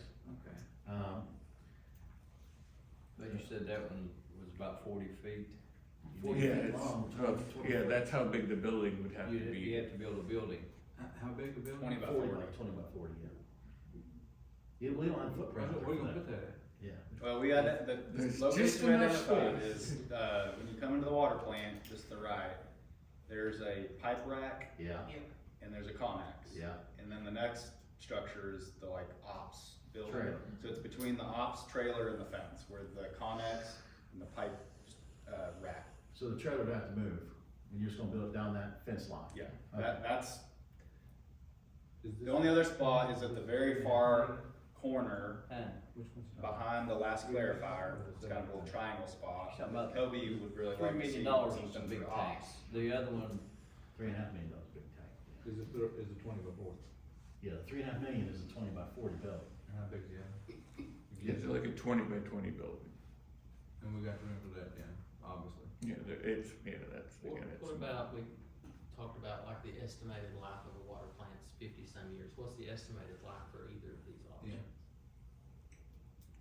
I think that kind of all assets kind of fall into that 50-year thing, and again, you'd have to kind of change up the media that's inside the tank. But that's a $60,000 annual, right? Is that what you're talking about, change the median? Right. And, Versus the 176,000. and, and let's say you go cheap out, where we get 700,000 from? It has a higher upfront cost. And I have to start making phone calls to beg for it. I mean, that's part of my job is begging. I'm serious. Chairman's last beggar. where would we come up with the 3.5? Same Yeah, thing. it's gonna pop for So, Yeah, exactly. no question about it. Yeah, I mean, it's cheaper when it's more expensive. But we gotta get it in WRS, guys, that's the key, that's what we've gotta vote on tonight is what technology we want to go with. and the smaller one, it treats the water quicker. The smaller one has a quicker reaction, it's more And responsive, it's able to control it more. it's able to control. $15,000 a month. It's $15,000 a month. But Even it's though we're not only gonna operate needed 12 in months a the year. summer, or is 6 it run months. all times? 6 months out of the year. We'd run it from, May, from probably, May to, April, October, around, yeah, somewhere in in there. that window. What do our neighboring, systems use, up and down the tug? They use nothing. I've And talked to a groundwater. few and they just flush their lines and listen, and have complaints. Yeah, I was gonna say that You're not alone. other, That's yeah, option communities are C. experiencing similar, we'll say similar but different, you know, instances as you are. But I mean, yeah, it's, Where this is not isolated. No, this isn't a, oh my gosh, it's Martin County, This is we a need to Eastern Kentucky blow off the problem. plant. No, it's your water source. It's your, the raw water. Getting your water from a source that, you know, has these characteristics, and how do you deal with that? And I would, you know, offer to say that, you know, we don't have the data per se, but this is probably something that's been an annual thing for, you know, maybe not every single year, but it's been something that's been It happened in happening 24, I know that. multiple times, not just once or twice. Right. And, I mean, it likely didn't happen initially, right, when the pipes didn't have scaling. So, I mean, it happens over time and gets worse as there's more scale build up on the inside of the pipe. So as each year goes on, it's gonna, you know, and so the more flushing that they do, it improves it as well. So, I mean, there's just a lot of things that, from an operations perspective, you know, none of us in this room know, like, what were the operational procedures to flush lines 10 years ago? None. Yeah. Now, one of the things we'd have to look at doing, if, let's assume we get a grant, is we would have to do a permit modification, with KDOW, because we're adding a treatment step. We'd have to go through that permit mod. Requirement.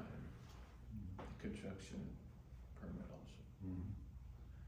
We can get a grant to cover capital construction costs, but not operational. That's costs. correct. And so my gut says, go for the higher build cost because the operating cost would affect rates in the future. It We're will. gonna pay $176,000 a year more to operate it. That eventually is going to be passed on to the ratepayer.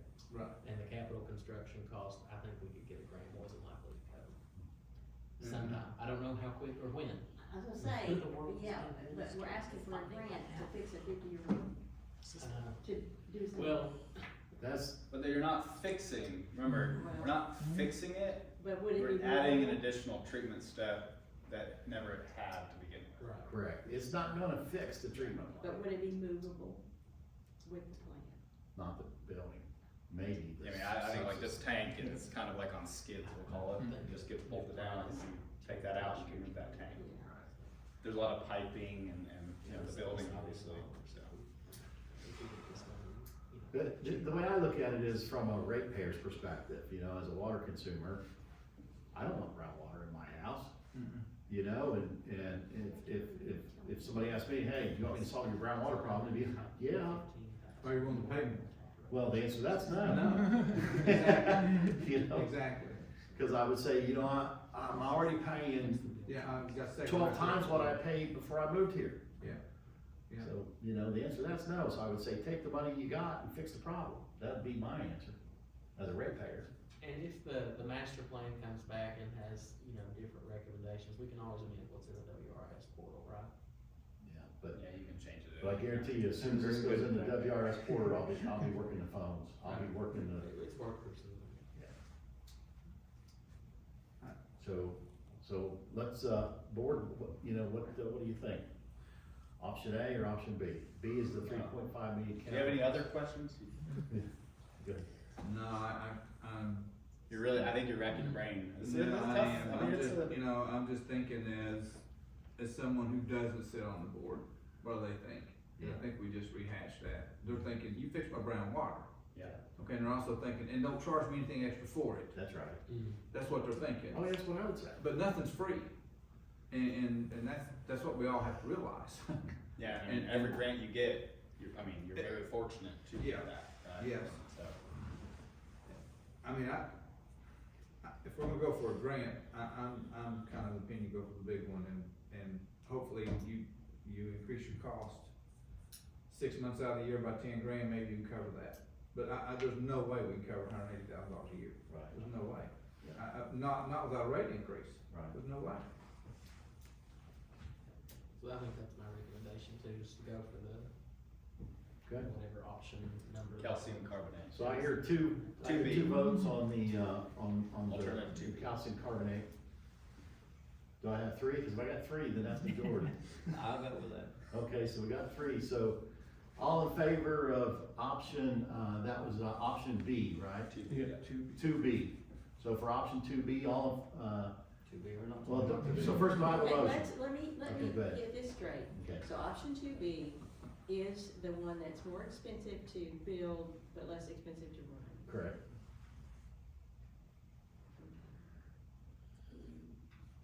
Like $115,000 less to operate.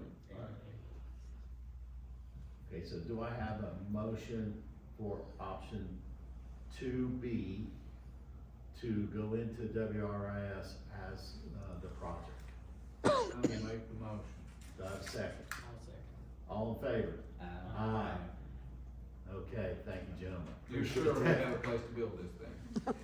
Positive. Footprint. That's what my measurement We have to says. worry about it when we get, we're going after a grant, I right? know, but it's gonna be. Let's get the And grant. to the public, We'll it's update the just- report to reflect Yeah, that'll be sit down as final, We'll send the final, and then with get alternative it 2B to as WRS and, recommended alternative. yep. Yep. Perfect, Thank you both. thank you. Thank you. Appreciate it. Thanks for Be having us. careful on your trip home. Yes, drive safe. All right, so, this, next item was, is as a follow-up to the previous board meeting, AWR addressed the following. And the first one is outcome of the financial workshop with the goal of cleaning up the accounts, the inactive accounts can be closed, format financials so it's clear what bills being paid from the account, and each account shows balance before and after. Clean up FEMA, insurance, and Kentucky Emergency Management Disaster Fund, so it's clear what the book balances are for operation versus restricted cash balance by disaster location. provide operating procedures for board members, and define bill payment priorities for review and possible modification prior to our next regular meeting. And provide financial updates on changes and where the district stands regarding year-end balances for all accounts, which will define monies refunded or owed to or by the districts. And I know that's a lot said right there, but, whoever wants to, I don't know, Colby, our treasurer, if you wanna lead by just talking about your meeting, and I think some of this has already been done and cleaned up based on the board packet. Yeah. But if there's anything else that needs to be brought out, please feel free. I don't know if anything else needs brought up. We met, it's been a week or so. It was about 2 hours, 2.5 hours in the afternoon. Vernon and I were able to come, and their accountants walked us through, it was a training I wished I had done a year ago, to be honest with you, coming on this board. They walked us through each of the pages of like the last month's financial report and explained to us what kind of each line was and let us ask questions about those. And it did clear up a lot of things because, you know, I had questions about why do we have an account that's called Rock House Project, and I never hear anything in the board meeting about a project on Rock House. Right. And so, it did give us at least some direction on ways to rename old accounts to what the proper use of those are now, as well as questioning accounts that have been dormant for a long time. And then we did talk for a while about some of the bonds that are on the books that we kind of just see on a monthly thing and, you know, kind of pay into escrow, but we've asked for additional information about those, and I'm sure they'll provide that to us. The big takeaways as changes that you saw in the financial reports this month were the changing of just like the vendor list with the outstanding balance owed to that to an actual list of aged accounts, so we know, you know, which of this owed debt to these different vendors is, you know, older than some of the others. I think we had an idea which was the oldest, but just to give you a sense of that, so I'm glad they provide. I know it makes the packet longer, but I think it's good that we know, like, who we owe money to and how long we've been holding, you know, money to get to them. That's really, I guess, the biggest things that came out of it. And page 67 on your packet is something else that you asked for was, you know, how do we decide who gets paid and when? That's a list of the bill priorities. That's one Yes, thing. we had asked for that. And I know one of the items on here was specifically like different account balances, and so if you're looking on your financial report on 4A5, that statement lists all of the accounts. It shows deposits that were made into those, and it has the payments anticipated to come out of that with the balances at the end. So just knowing that that's a place to go and look for each of our various accounts to see those balances, that when we approve the bills, yeah, we should have enough to cover by referencing back to that page. If we can get those account names cleaned up on that would make it perfect. Yeah. Okay. But I was pleased with it. I think they were very responsive to our questions. And I was pleased to see this, you know, list of bill payment priorities. That's something specifically we've asked for. Okay. And I will say, the thing that surprised me was to find out we got bonds outstanding till 2054. Yeah. 2054. But good news is we have our number one projects on water and sanitation and Kentucky W Water's program is debt service, and we included all those in our debt service. Yeah, so we really need those bond packets. Yeah. We need those. I would think, that we talked about this on the phone, I would think that we've been paying on these long enough that any kind of I would hope. early penalty to pay them all off would have probably passed at this point. And if it hasn't, we need to negotiate it away. Right. I'm sure they'd be happy to have money Yeah. today versus in 2054. Right. Yeah. Okay. Watch this. Great. So as a great medium, I can't thank you both enough for taking the time out of your busy schedules to do that. And also AWR for coming back and giving us an updated board packet to reflect that. So the next order of business under old business is AWR provides the following specifics to AWR provided insurance. I know we've talked about insurance now, Erica. The other thing I'm gonna be, I think the board's gonna be looking for is an update on professional liability, because that's the unknown. The rest is known, as far as I'm concerned, based on the information we have. Okay. All right.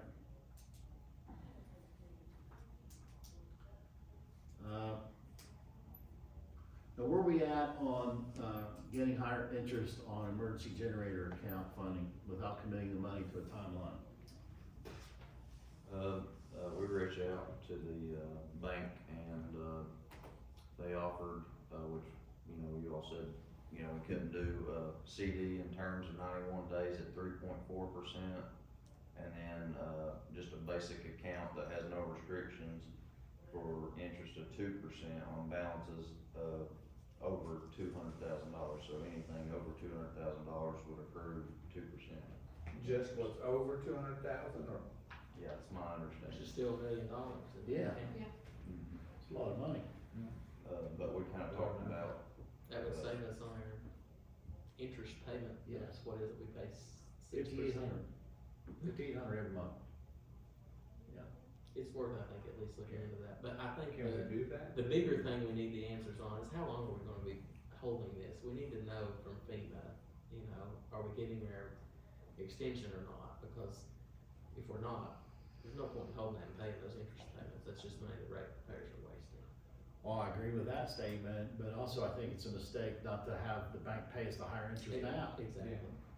So, I mean, what I would, request is a motion to move forward with, let's move forward with getting the higher interest. I mean, to me, it's a no-brainer. As long as it doesn't commit it to a timeline, which it doesn't sound like it does.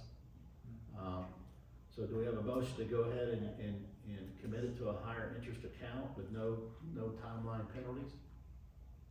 one thing I wanted to say was, you know, the other thing about naming the account and getting the outcome of the other, do you wanna wait and do all those in one board meeting to go sign and do all those things at once? Well, can we have it all done by the next board meeting?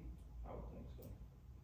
Well, I'm not opposed to that, but this board's gotta approve a motion to make that happen, so that at this board meeting, so the next board meeting, you got the minutes to be able to make it happen, right? Yeah, but if we provide them, you know, we would need to, I think, get it on the agenda of what to do and then provide them minutes, and then that's when you go sign all at once for the three different, you know, renaming the Rock House account. We're looking at 60 days, cause you gotta get on next board meeting's agenda, then you gotta get meetings in 60, so you're talking Yeah, 60 but days before anything If happens. you do it now, you're gonna be signing, and then you're gonna be turning around and, If I'm getting 2% interest on $1.2 million, I'll go down there tomorrow and sign. You know what I mean? yeah. Still 30 days after we have to vote Yes. first this time. Right. So it saves us, it gives us 30 days of interest is what we gain. Well, I'm for gaining 30 days interest. Yeah, so am I.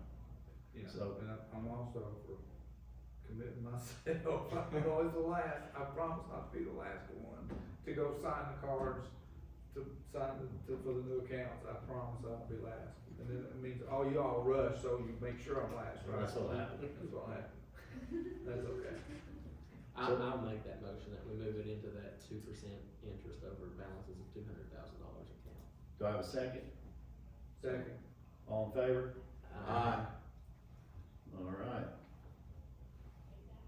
So, other new business. Consider a motion to approve utility board bylaw changes. Board members, I went through the utility board bylaws and I updated them to reflect, it was, a lot of it was just, you know, date changes and cleaning up some of the language. There wasn't anything major in my mind that changed per se. But we still gotta go through and review and get a motion to approve those changes. One big thing that I changed, and that I wanna point out, is before, and sadly to say it probably wasn't followed, but before, the language was structured where, a person could only hold office for 2 years.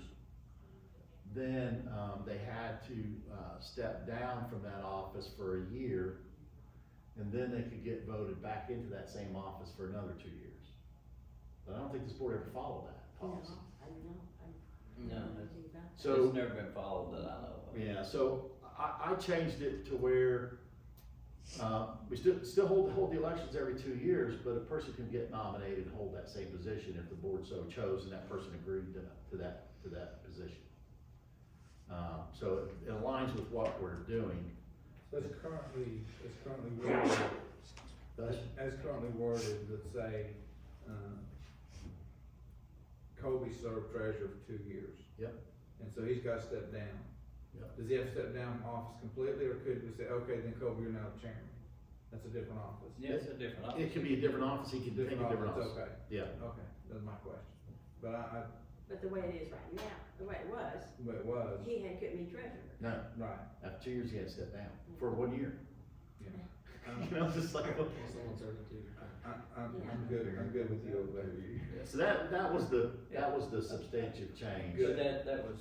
Everything else was wordsmithing and it had the wrong day and the wrong week for our meetings, it was just really clean up, mainly. But I get a motion to approve that, then once I approve that, then I've got to, take that and give it to, the fiscal court.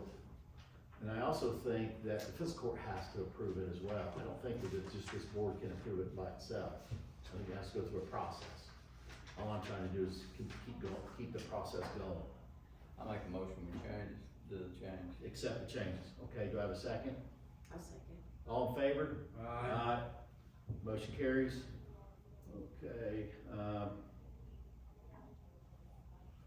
Okay, AWR discuss operator licensing status and succession planning timeline. So let me just put some substance around this. Board members, you've seen some emails between Erica and myself. And I was concerned, and what prompted this, I was concerned about, more on the sanitation side, we didn't have a class 2 operator licensed, as the, operator of record. That was with AWR. AWR is still using Todd's license, even though Todd's not with AWR, which prompted me to pull the Kentucky requirements as such. But I'm interested in hearing from AWR, this board here from AWR, 2 things. What are you doing to meet the state requirements, number 1, and number 2, what's your succession planning? Not just for sanitation, but for other license requirements as well, because as you can appreciate, succession planning means throughout the district, we have minimum requirements. It's always good to have at least 2 people that meet those minimum requirements, and that's what succession planning is all about. So, Erica, if you want to lead us through. And probably too, and on the water side, we have that in place, correct? Yeah, I think we've got 5 class 3 or 4 treatment operators and 3 distribution class 3 or above operators. You know, one thing that I think, you know, just coming from other utilities that I think, you know, that I saw from Alliance is they really push the, you know, licensing and training. You know, we send guys, you know, all the time to class. They're doing California state manuals to gain more, you know, experience so they can get their certification.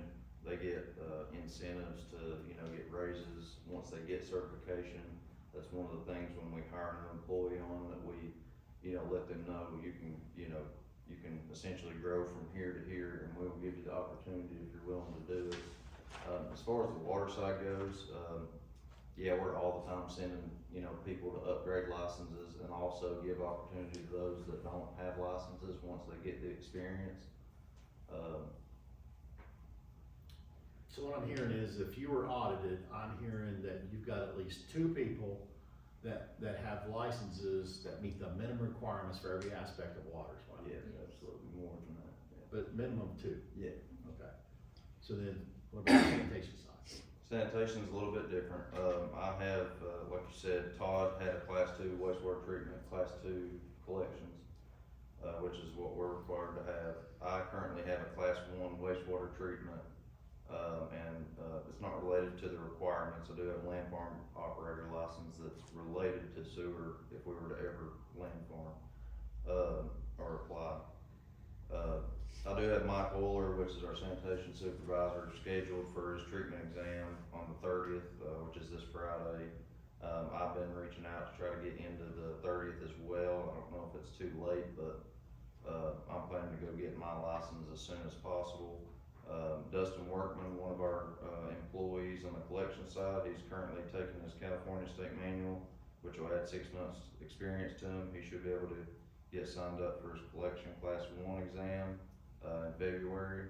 We've got another, Melvin Jude, he is, getting signed up for his Sacramento State Manual, which will give him 6 months experience. We're working on getting him to his treatment exam, in May. Me and Michael are both have enough, experience to get our class 2 treatment and collection license. Which is what's required, class 2 treatment and collection, right? Yes, that's correct. Okay. So there's 2 operators currently that have the experience, you know, to get the license, myself and Michael. Michael, he's already sat for the collections. He did, yeah. Right, The and so class we're- 2? Was it class two? Yeah, it was right? class 2. Yes, so we're just waiting any day to get, the Yeah, we're news hoping of to be that past that. exam, but we're hopeful. So what's the timeline that we're gonna have 2 people with class 2, collections and wastewater license? What's the date we're gonna hit for 2 people? I would say we're looking at, February, March. February, March. Possibly earlier, if I can sit in this exam and also get in the February exam. We've also got, Cody Rainwater at the water plant. For the past year, we've been, you know, letting him cross-train. Whenever he's not working shift at the water plant, he's been at both plants, learning those plants and getting experience. So he will also be able to have enough experience to take his class 1 treatment exam, in May.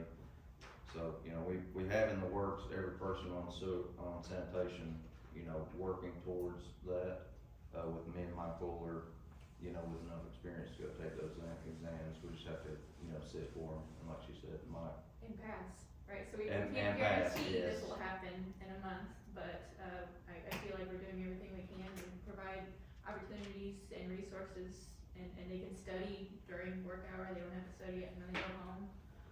So yes, we very much want this to happen, and, not only recognizing the importance that it needs to be in place for the district, but, also like you mentioned, we incentivize it for our employees, they get a bonus, and they potentially get a raise also, so we really pushing to make it happen, and Yeah. I think a function of how it's, you know, we're healthy on the water side, and I think that's really just a function of the size of employees too, right? So sanitation is much smaller, and we've had quite a bit of turnover on that side too, so those names he listed, those are all new employees. Yeah. Well, my main concern was, and I think that this board's main concern is making sure that we're never in a situation where we don't meet the state requirements. Yeah. That's the key. What's the, like, differential in experience that you have to sit for that first level versus the second level? It's usually just a year. Okay, Class so- 1 requires a year, and then, you know, the Sacramento course that I was telling you about, you can, you know, get 6 months worth of experience, take that. That's pretty good size. It's like a college course almost. You take that and you automatically get 6 months experience for that. So, you know, within 6 to 8 months, if you took the California State Manual plus had 6 months worth of experience, you can then set for a class 1. And it's really based off just time in that job. And if your duties are split, you have to split your duties based on, you know, if we have a guy that works in the plant some or works in collections, you have to split that to gain that for that specific job. And then the other piece of the equation is to hold the license, you have so many continuing education units, CEUs, that you have to get every 2 years to maintain that license. So it's not just get the license and have it forever, you gotta maintain it. Yeah. Okay. All right, I wanted to get that on the table for the board to know that, A, there is a plan, and B, it's being implemented. And you did receive from KDOW an email acknowledging, current status and their acceptance of that, right? All right. Okay, the next order of, is there any questions from the board on that? I think it's pretty straightforward. The next item of new business is consider a motion to approve S4 monthly payment for quarterly maintenance on filters 1, 2, 3, 4, 5, and 6. So board members, I sent out Basically, it was a maintenance, agreement, and an agreement, if I remember right, had a cost of $1,500. It was a month, wasn't it? $1,500 a month, Colby? If I remember right, $1,500, it's $4,500 a quarter, $1,500 a month. Now, what does that buy you? Well, currently, with the water quality we have coming in, it's projected that we're gonna have to replace, our filters media, anywhere from every 3 to 5 years is what they're projecting.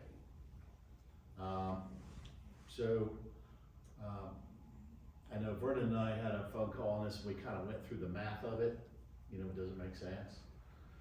And when you do the math don't make sense, because if you spend $1,500 a month, that's $4,500 a quarter, that's times 4, that's $19,000 a year, that you're spending. And what you get for that is every quarter they come out and they, what they call regen, or they flush and clean a filter every quarter. So you get 4 filters cleaned a year, in essence. Now what does that do? That takes your filter life from 5 years to 20 years by doing that. So it cost us about $17,000 a filter to replace a filter. It's about 34 grand to do 2, if I remember right.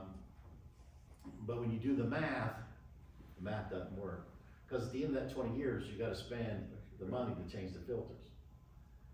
So just from a maintenance perspective, it makes sense, but at the end of 20 years, when you spend 6 filter replacements, it puts you upside down. So it doesn't make sense. Was that your assessment?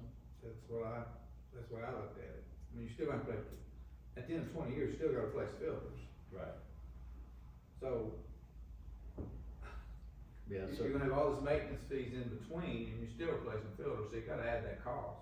And it's still gonna hit you as a cost, right? So then, when you add the cost of your filters into all your maintenance, you're upside down. If you just go ahead and replace the filter every 5 years. yeah, so if I take, I mean, clear this. to me, you still gonna spend the money for the filters in 20 years. And then again too, would I rather have a 19-year-old filter, or would I rather have a 4-year-old filter?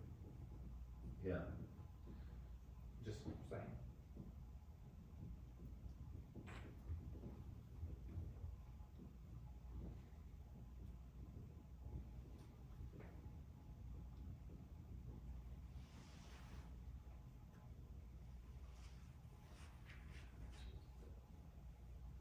We did the math, Yeah. I don't have it, but, let's see, how much is it, a quarter? 45. For all of them? 1,500 a month. $1,500 a month.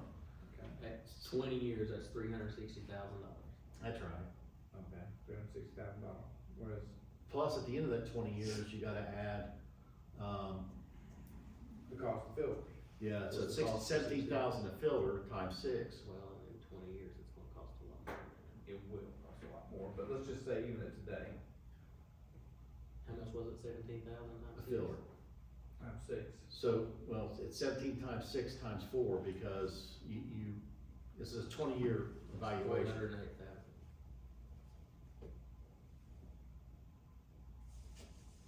And at the end of 20 years, when you're doing the maintenance, at the end of that 20 years, you gotta replace the filter, so you have that cost. So you gotta include that Right. on top of your $360,000 you spent Right. to maintain them.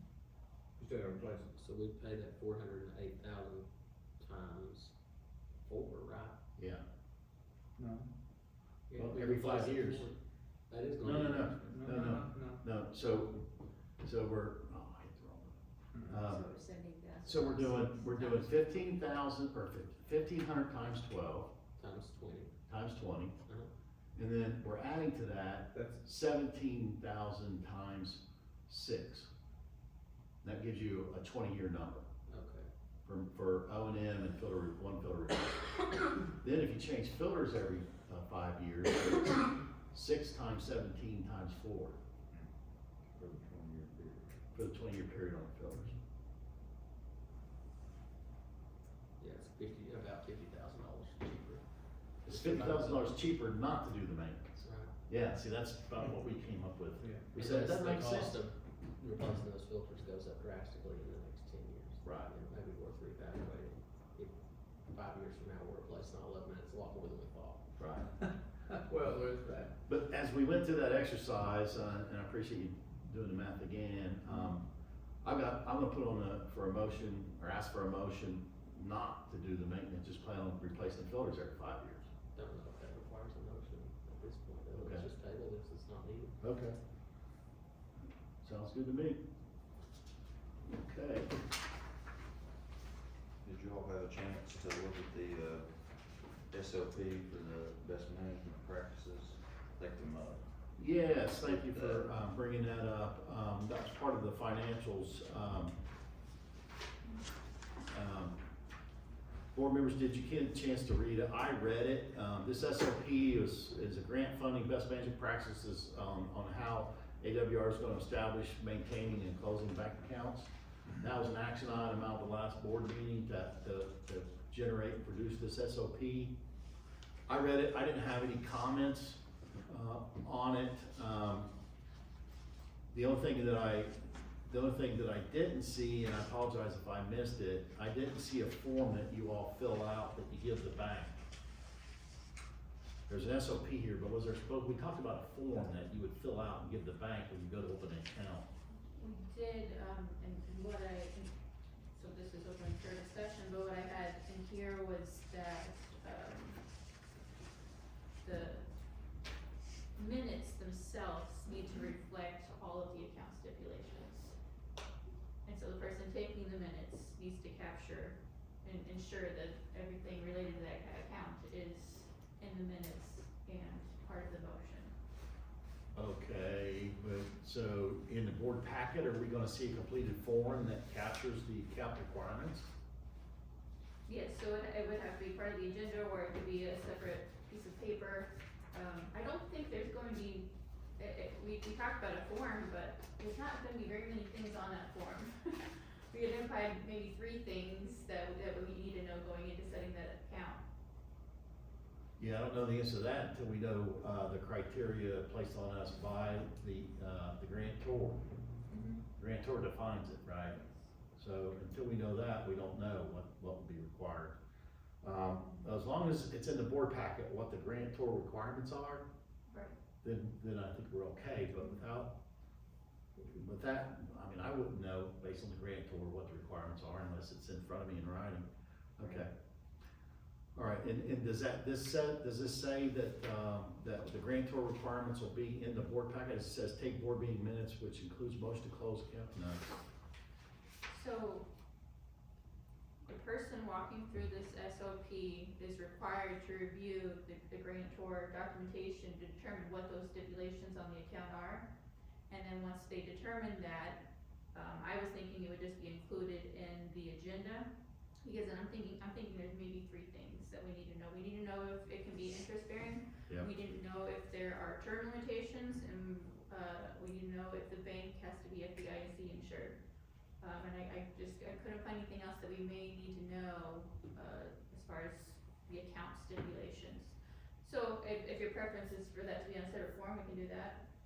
I just want it to be in the board packet, Yes, so the in board. some fashion. Some fashion, so when the board looks at it and says, okay, we have a motion to approve this, we know what we're approving. Right. There's a record, okay? All right, I didn't have any other comments, board members, did any of you have any other comments on this SOP? Okay, all right, next on the agenda is consider a motion to convene. Before we Go do ahead, I'm that, sorry. I'd like to say something. Yeah, go ahead. You know, I wrote a letter to the PSC about our, motion to, release the order. I wanted to say something in public and before you all, cause I don't want you all to think that it's anything against you all. Or, you know, the people that we're working with now, I think we're the dream team, so I'm not saying. But I just wanted to make an announcement for our community, to let our community know. Sure. So, and I'm reading it because I get nervous and I forget to say things. But this is a message to the community, including our water workers, about why I wrote to the PSC to oppose the lifting of the order for oversight. And I have a copy of this Lexington Herald from 2004, July 13th, where the headline above the fold reads, "Firm bails on Inez Water System Overhaul." It explains how in 2002, American Water had come into Martin County after years of neglect. Now, 2002, there had been years of neglect. And it comes on the heels, this is a quote, "It comes on the heels of a crackdown by both the Public Service Commission and State Division of Water on the facility's operations and staffing problems. The district had failed on many counts in a 2002 inspection, and someone, I'm not sure who, but I think the county judge at the time, had decided to ask for outside help. And then evidently another county judge came in and would not pay. And I just want you to realize where us old people are, when we just don't want it to be Groundhog Day all over again. At that time, honestly, I was not a big fan of this German-based company, who was running our water, but I will have to say, I was very disappointed when I saw that they were leaving. And things did not get better. In 2006, a second investigation showed that the exact same deficiencies from 2002 were still there. In 2016, the third PSC investigation found the same thing. So, you may say, well, things are different now because we have new board members. And in fact, I do think we have a dream team of board members. We have someone who is an expert in water and wastewater. We have someone with a degree in finance. But at the same time, and the rest of us all just care for the community. I mean, I'm not saying just two. But I believe that this was true of board members in the past too. I think we had good board, I'm not saying that the board members before were bad. But we are not the people that are out there in the freezing cold fixing the water. We do not answer the phone calls at all times of the day and night when folks are worried about their bills or the water supply. And that takes a team. And that's what we want to have, is a good team, and I think we have a very good team. What we must remember is that who is on the board is a political choice, and politicians change constantly. Since this last PSC investigation, we've had 5 county judges, 2 resigned, 1 died. So politics will not bring stability, and very often it's trust and outright contempt. If you want to know more about what I think about this management company here, or why I think we need a management company here, you can read the PSC website and also look at the other letters where people have written in and public comments. And that will show you how our community doesn't want to go backwards. And this community has been through years of trauma over our water system.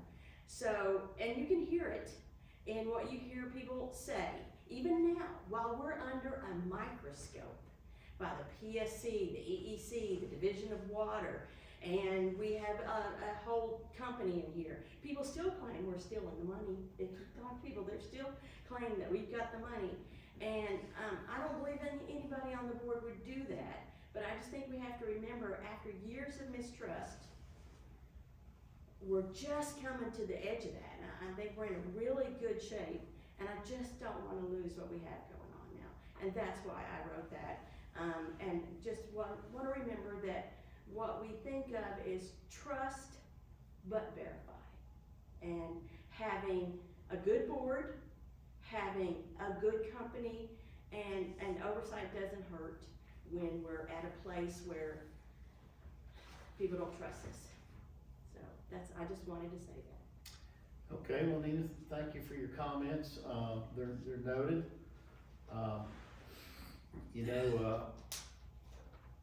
And I would like to put them in the minutes just because. Sure, pass them along, and I'm sure we can get them into the minutes. I think, I can't speak for all the other board members, but I know myself personally, I don't think any of the board members wanna see us go backwards. I don't think that's the desire of anybody.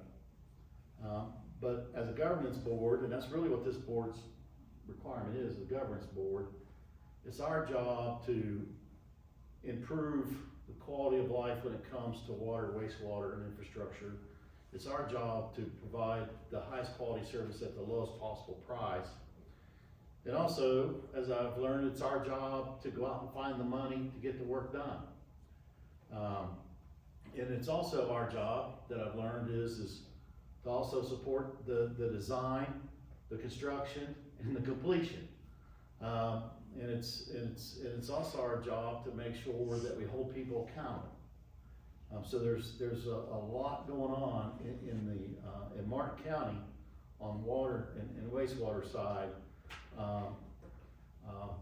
But I do agree with one thing you said, and that is, politics influences a lot of things.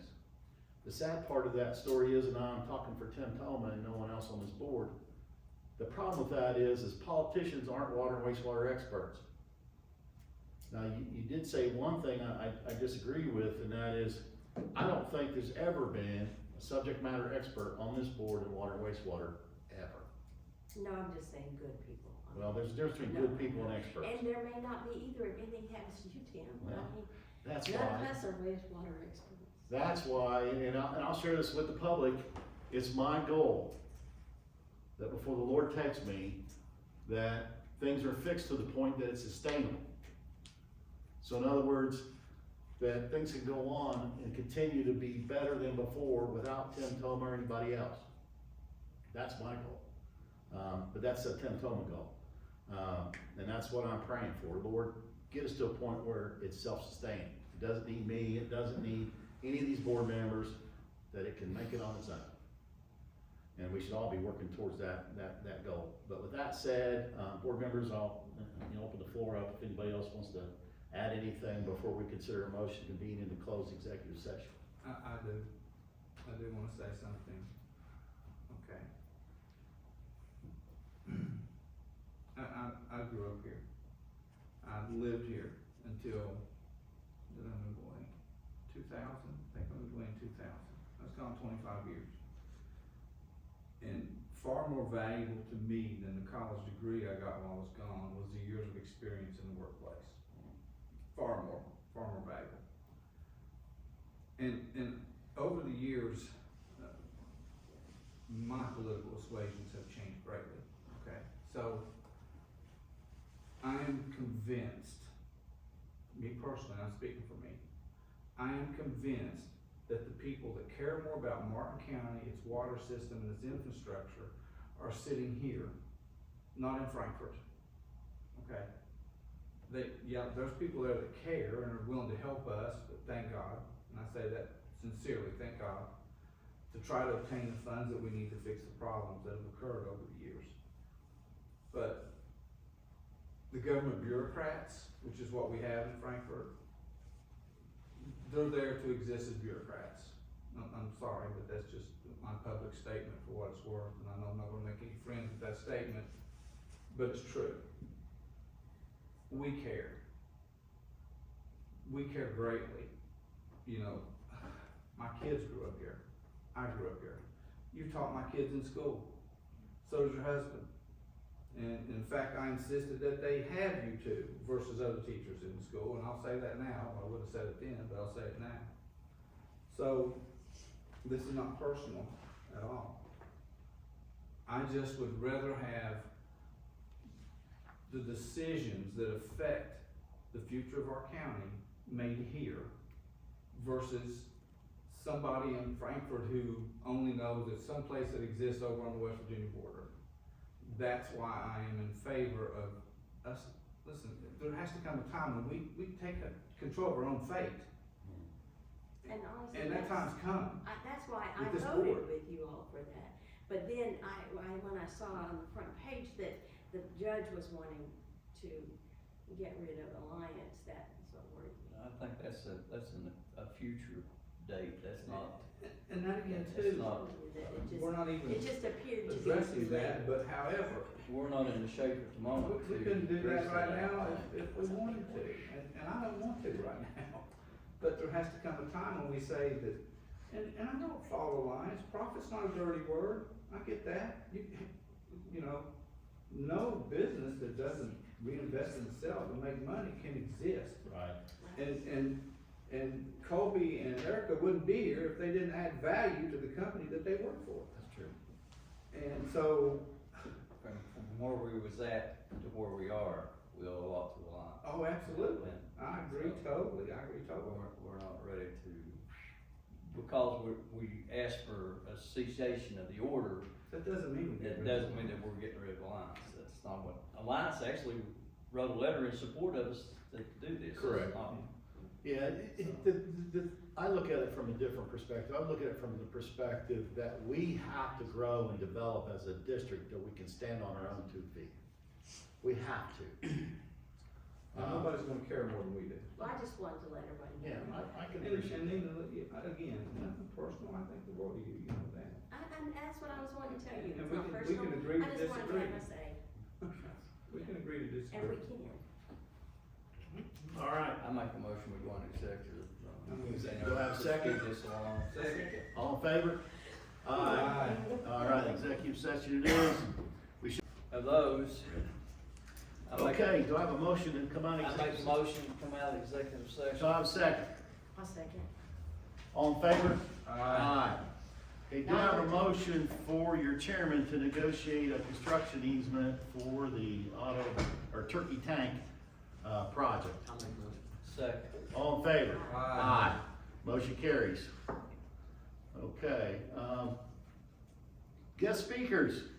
I will be literally not even a minute. Hello, Water Board. Just wanted to mention I've been able to really get a lot of up and moving parts going when it comes to kicking off my work here. And one thing that I really wanted to highlight to the board is I've been working with some folks at the University of Kentucky, Callum McDaniel from Blueprint. He's been working with myself and Karen Rignall when it comes to creating a what we like to call a brave space for community members to come to when it comes to, envisioning a future for what they want to see Martin County to become. And we've already had one session at the Warfield Community Center Park where we had several residents come to share what's the strengths within the county, what's concerns, what's like their goals, their ideas, and what they would love to see this county become.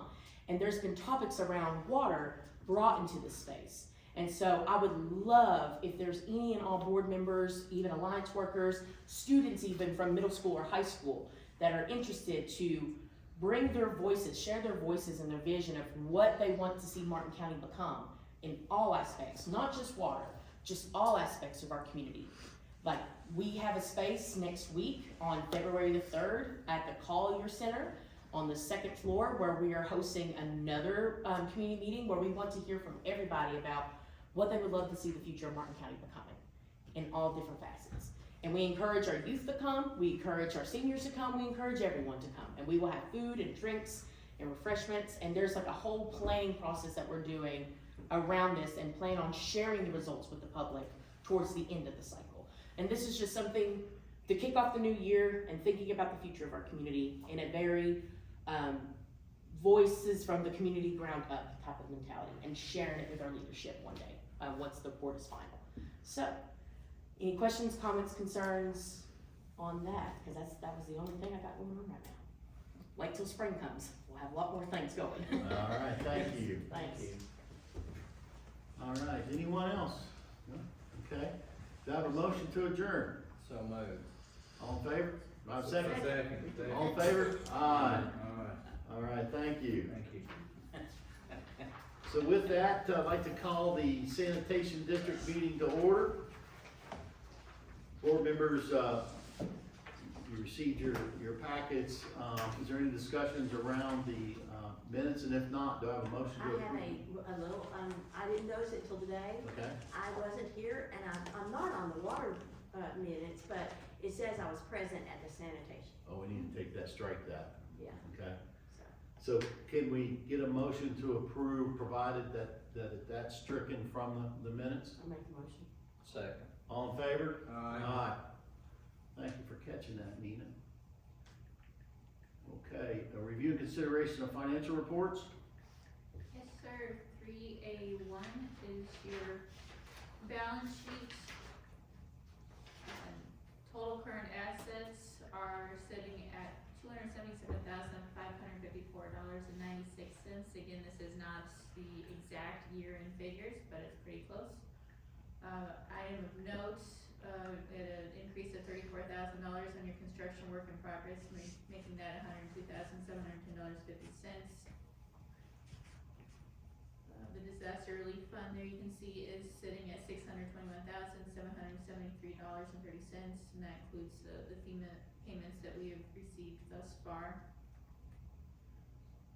Flipping over to 3A2, I will again mention we have this new report that has the breakdown of that accounts payable total, and that is down on page 3B3.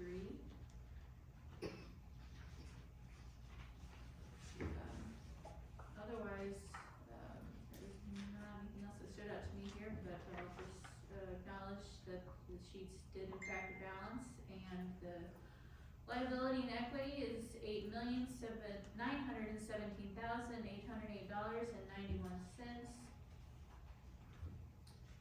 3A3 is your statements of revenues and expenses. The revenues were down a little bit this month, as were expenses. What do you attribute that to? $15,000 over prior year. That's a good question. I saw that too, and I don't have an answer for why that is. So other than we weren't expecting this year, we didn't budget that much. I think December of the previous year was the outlier here. An exceptional one. Okay. The year-to-date revenues, you're gonna see that huge, increase, and that's the miscellaneous income. Again, that's the FEMA payments that we have received to date. So, year-to-date, rather year-end, we are sitting at additional revenues of $705,619.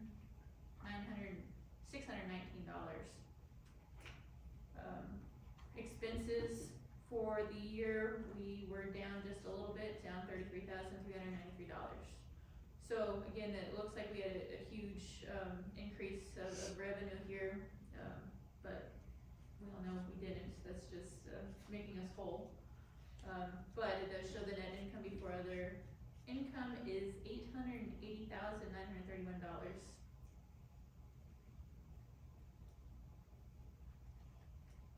On the treasury report, you see the total billing charges for December were $77,413.18.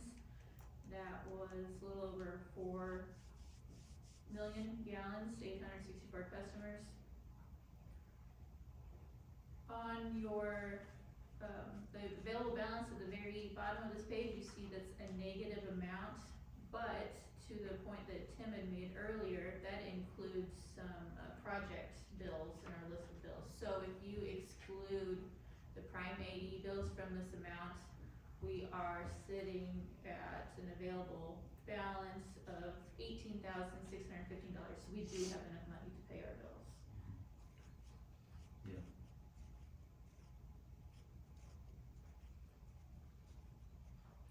The treasury report on 3A5. Again, you'll see the disaster relief account is sitting very healthy at $621,773.30. And just yesterday, we did receive word that an additional 30,000 will be added to that.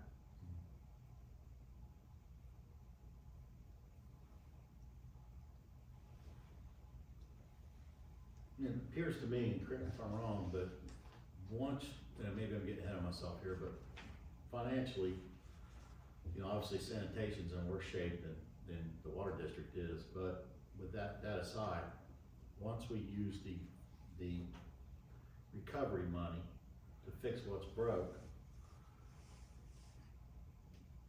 is it right that we're gonna have about 168K remaining, of monies at this board's, disposal to determine, what you wanna do with it?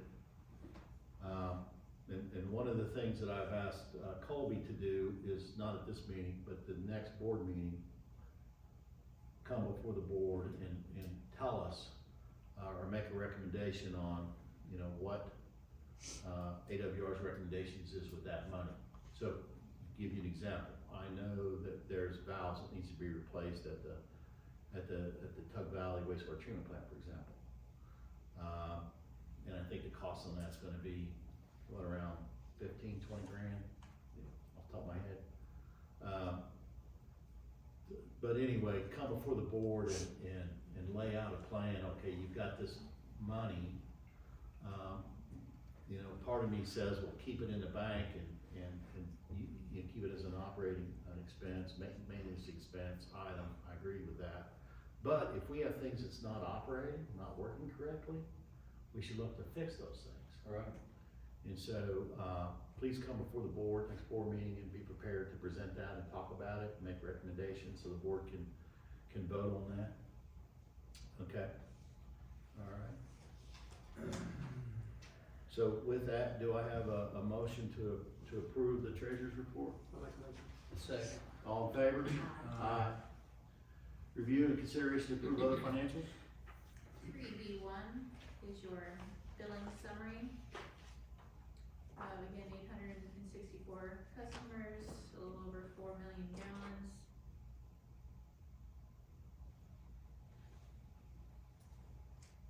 Nothing stood out to me there.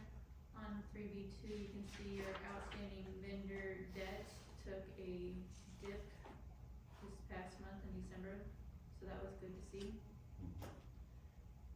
3B3 is one of our new reports here, again showing how the accounts payable amount is arrived at. When the bulk of that can be found in the aging report, which is on the next 2 pages.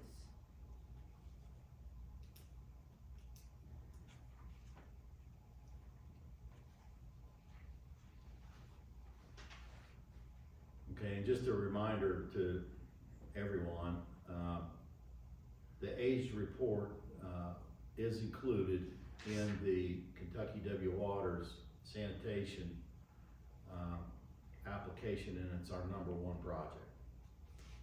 So I'm prayerful that we can clean this up with the Kentucky W Waters, monies.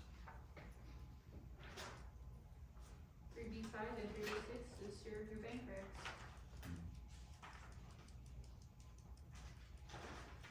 Okay. So with that, do I have a motion, to review consideration to approve other financials? I'll make a motion. Second. All in favor? Aye. Review consideration to approve bills? Good. Any questions on the bills?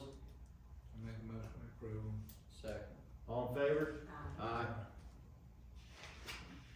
Legal, Dustin. The first item, is chairman update the board on the status of draft easement agreements for DeVella Road. Yeah, so Devella Road's gonna require more than one easement. It's gonna require anywhere from 4 to 6. I put a request into the fiscal court and Big Sandy Ad to modify the budget for easements, and engineering for those easements.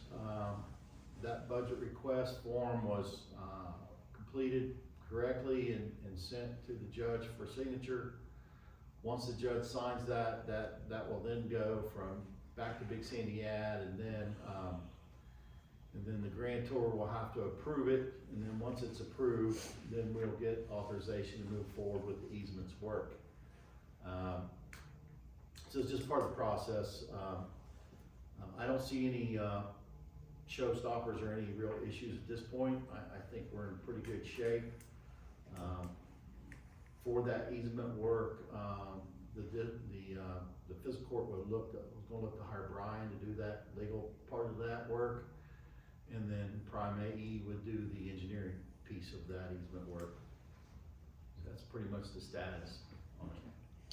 The next item is legal review and findings for insurance policy versus claims and payments. I think we've already discussed. The third and final item is legal review and recommended approach for no easement agreements with ratepayers, which I also believe we've discussed. Yep. Okay. Thank you. Operations report. 601, we submitted the Cat B emergency, for the IGA diesel pump rental reimbursement. Met with Buchanan Pump and Wascon to gather remaining quotes for the FEMA work. Submitted the 2025 SPGE budget amendment and registration for sanitation. Wastewater treatment plant, we installed the new pin and actuator on the SBR2 decanter at Tug Valley Wastewater Treatment Plant. I just wanted to make note that we passed, we're doing double E. coli samples at Inez and passed all 8 for November, which is It's awesome. good thing. Great. We had site visits with Prime AE at Tug Valley and the Inez plant on the master plan. 4 grinders out in the system will be installed this week. Rebuilt 3 grinders in-house. Pump cleaned and flushed Quail Hollow lift station. Reset the lift station flow levels to help optimize run times. Repaired and jetted main line on Cardinal Lane. We had to repair a clean out at the Inez high school baseball field. And we received 40 out of the 70 grinders from the FEMA project, and so far we've installed 7 as of last week.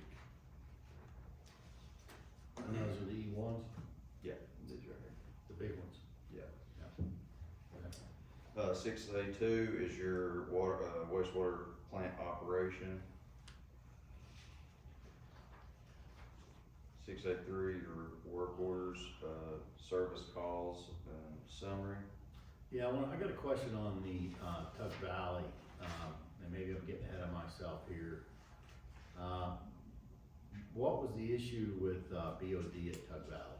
Yeah, that had to do with that SBR2 decant valve, and it was causing solids to get into the post EQ, and the Troy valve that we just got repaired, that allows for us to fully drain. So, we got that repaired. It was seized up to allow us to, actually clean that basin out and get those solids out.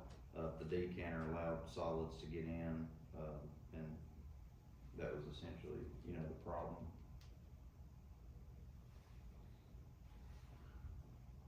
So the decanter was allowing solids to get into your effluent, The post EQ allowing it to, yeah. and then that was going on to your disinfection basin. Yes. That's part of what y'all just saw on the list of bills of what we purchased off US Bearing, and the $3,000 for the contractor to come in, go down in the basin and get that valve unseized. So far, we've not had that issue since we repaired all that. Okay. Okay, 6A4, repair expenses ending November 25, sitting at $39,117 out of the $55,000. More than likely, probably looking to get a refund back on the repair expense side, and no more purchases on chemical expense should hit in December.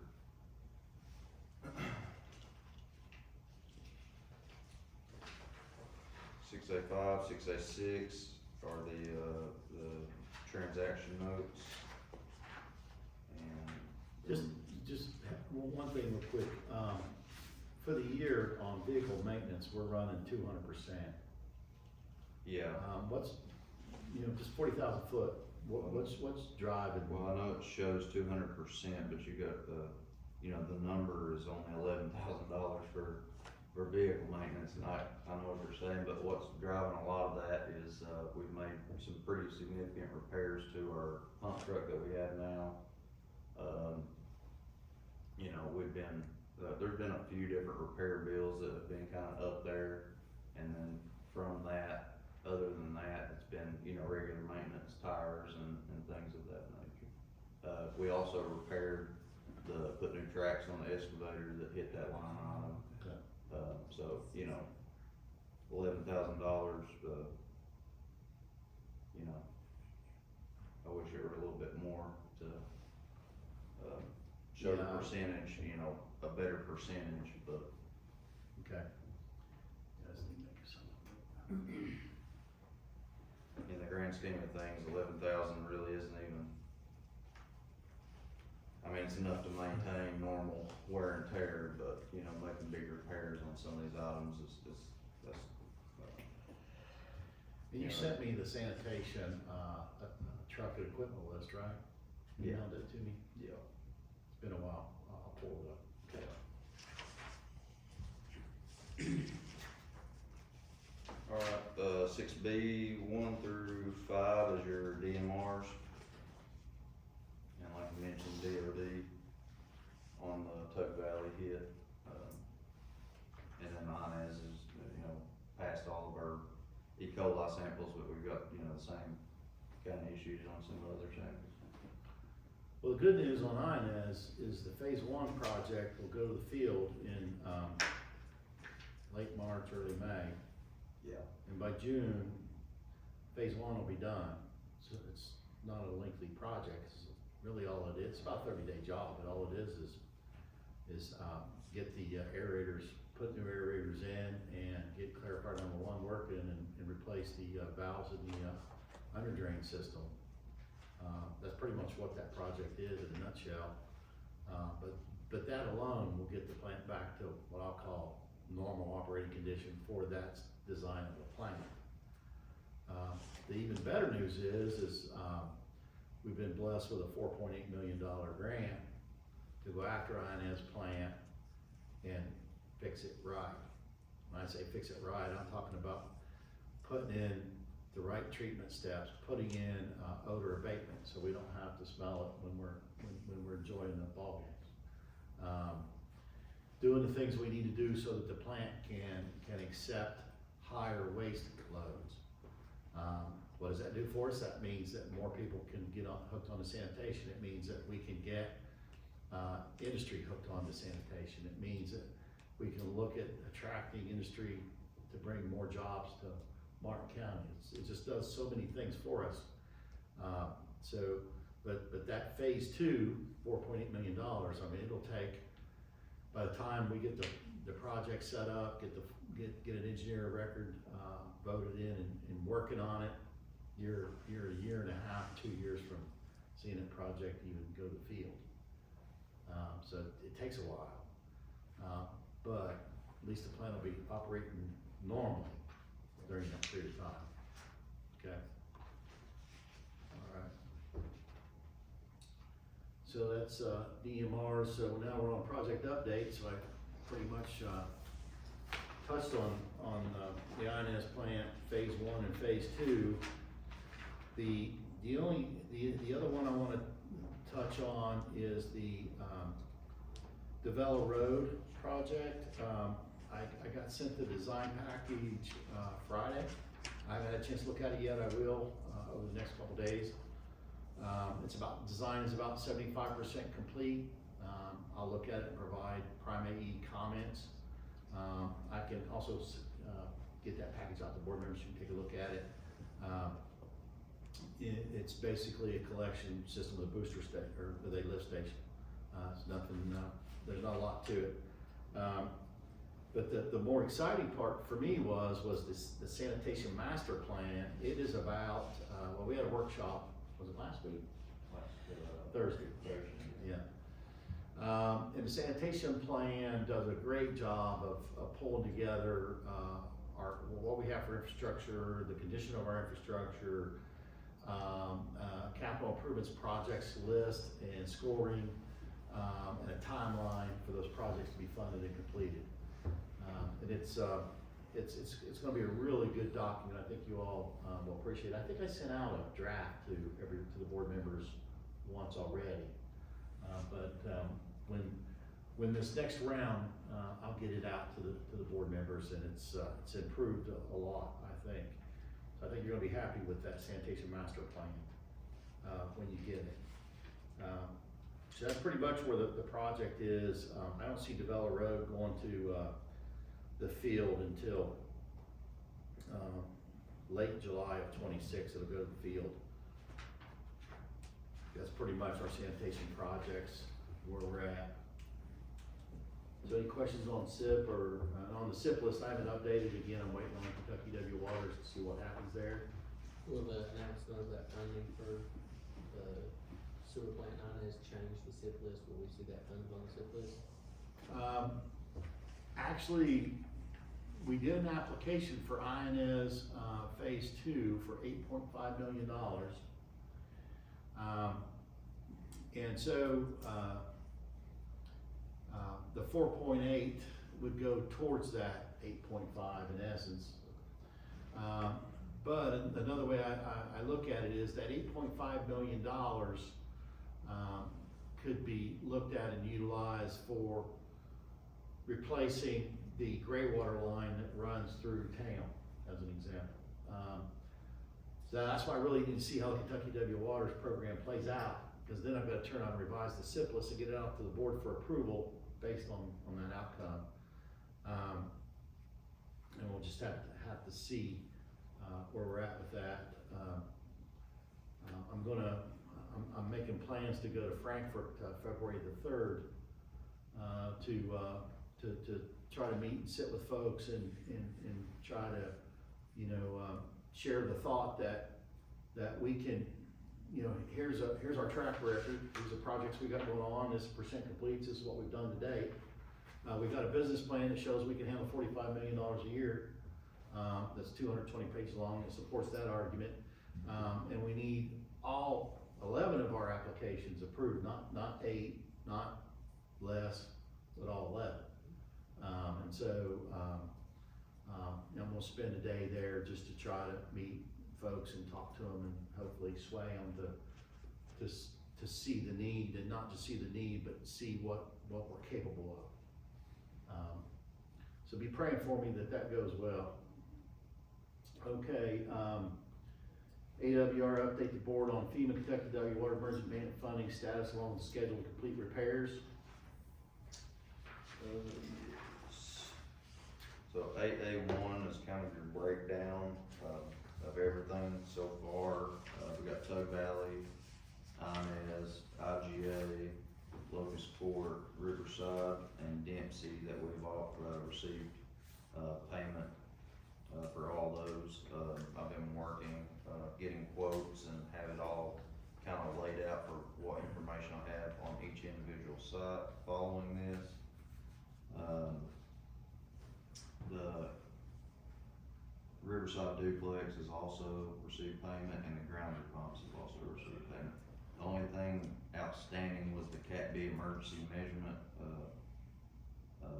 protective measures, and that was the rentals from the IGA lift station that had been submitted that also we received the payment from insurance on. Well, I can go down through each individual one, kind of show where we're at with them. 8A2, you got the Tug Valley plant. The top spreadsheet there is kind of what we had before, that I updated with actual quotes for those items. The 5 horsepower plant drain pump plus cables and flange, and the purchase of the 7.5 horsepower post EQ. Down here on the bottom, I've got lead times that I've got from Buchanan off the quotes there. We're looking at about anywhere from 6 to 10 weeks on lead time on the equipment. And put an estimated, we're gonna be the ones installing those. Those are just dropping in pumps. The control box there is just a small little control box that just plugs into our existing system. It's not like a full control panel, so that's something that we can do as well. Still obtaining quotes on that. That project will probably be, we transferred back the money that we spent, that $15,421 back to ops account. But more than likely that, once this is all purchased, that money for this site will be expended. And I'm I'm expecting to have that done by May 29th. That's kind of shooting a little far out, but I should be able to complete that as soon as we, that's probably a day to drop those pumps in once I receive them. Inez wastewater plant, we transferred into ops what was spent, back to the operations account. We got, the purchase of a 7.5 horsepower pump, influent lift station pump, and purchase of a chemical pump. And then I'm still obtaining the quote for the 12.5 horsepower influent lift station pump, but I expect, had a meeting with Buchanan again today. I expect to be able to meet that within budget. And we're looking at, if you see it broke down there, the lead time, who's doing it, we're doing this project, and, completion date, expected completion date. IGA lift station, this one and Riverside, or not Riverside, but Locust Court, and, are gonna be a little bit more tricky. That's what I was telling you all about, how, when we drop the Bella pump in, next week, we're gonna pull one of the pumps from Locust Court so that Buchanan can match everything up, and that's when we'll receive kind of the exact quote for that, so. And then they've also quoted me, out the control panel, and, I'm gonna, have them install the control panel as well, so. That's where we're at on the IGA lift station, and also the same with Locust Court. Those both stations are pretty well identical, but we're gonna be able to go back with, new control panels and new pumps in those stations. I won't know how much we'll have left over until we get the full price of those on those accounts. Riverside lift station, I've got a quote from that. That's actually already been ordered for the 15 horsepower pump. I'm still obtaining quotes on a high tide SCADA unit and, a check valve for that station to get that back into full operation. We're gonna drop in the pump and do the check valve, and Wascon's gonna do the high tide SCADA unit.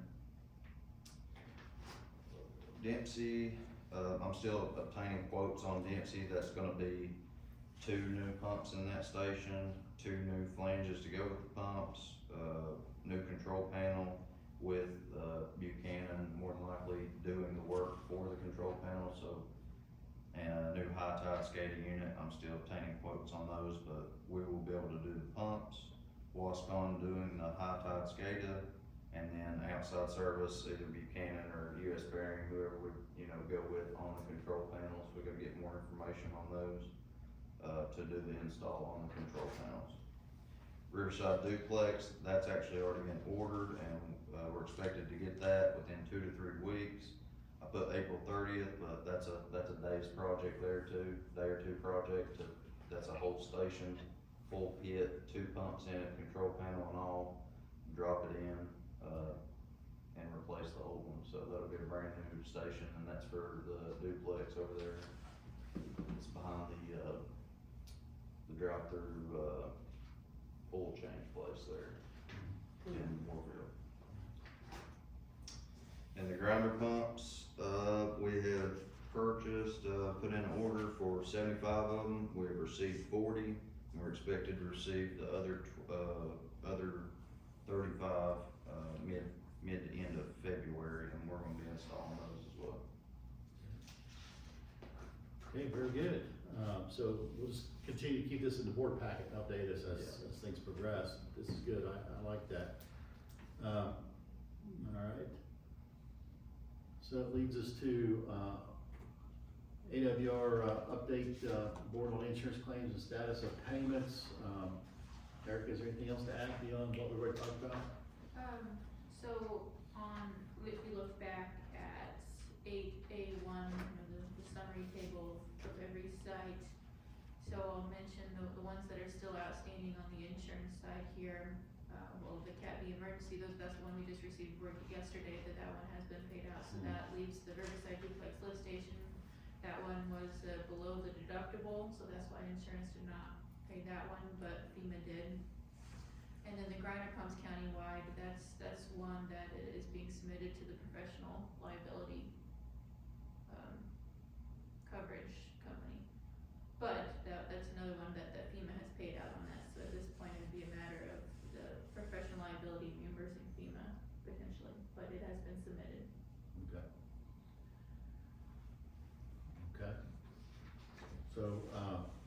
keep us posted on progress there. Okay, the next item, AWR provides board members cut sheets for grinder pumps for this discussion, and determination of preferred pump for the district.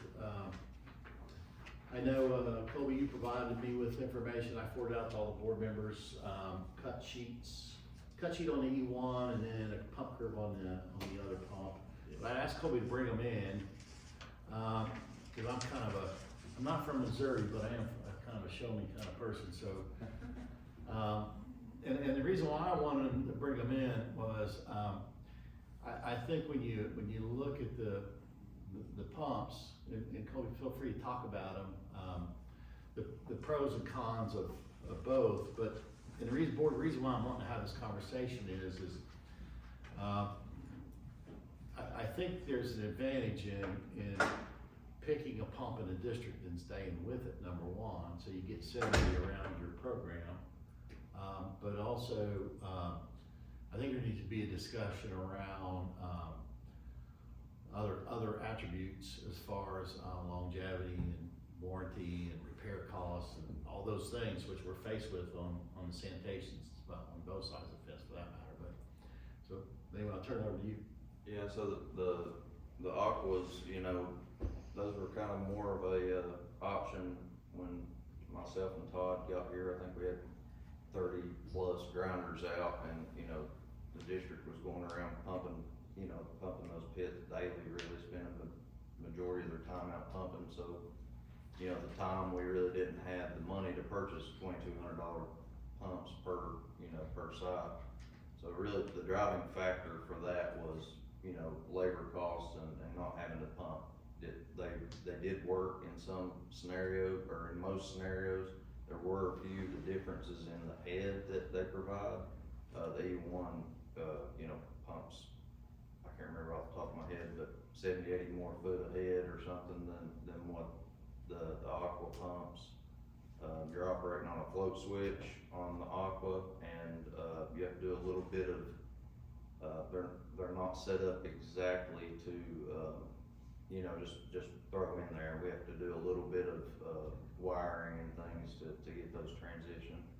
The E1, those don't come with any warranty. They're a lot cheaper, but personally, for a district decision going, into every home, I would prefer the E1. E1, it comes with a 5-year warranty.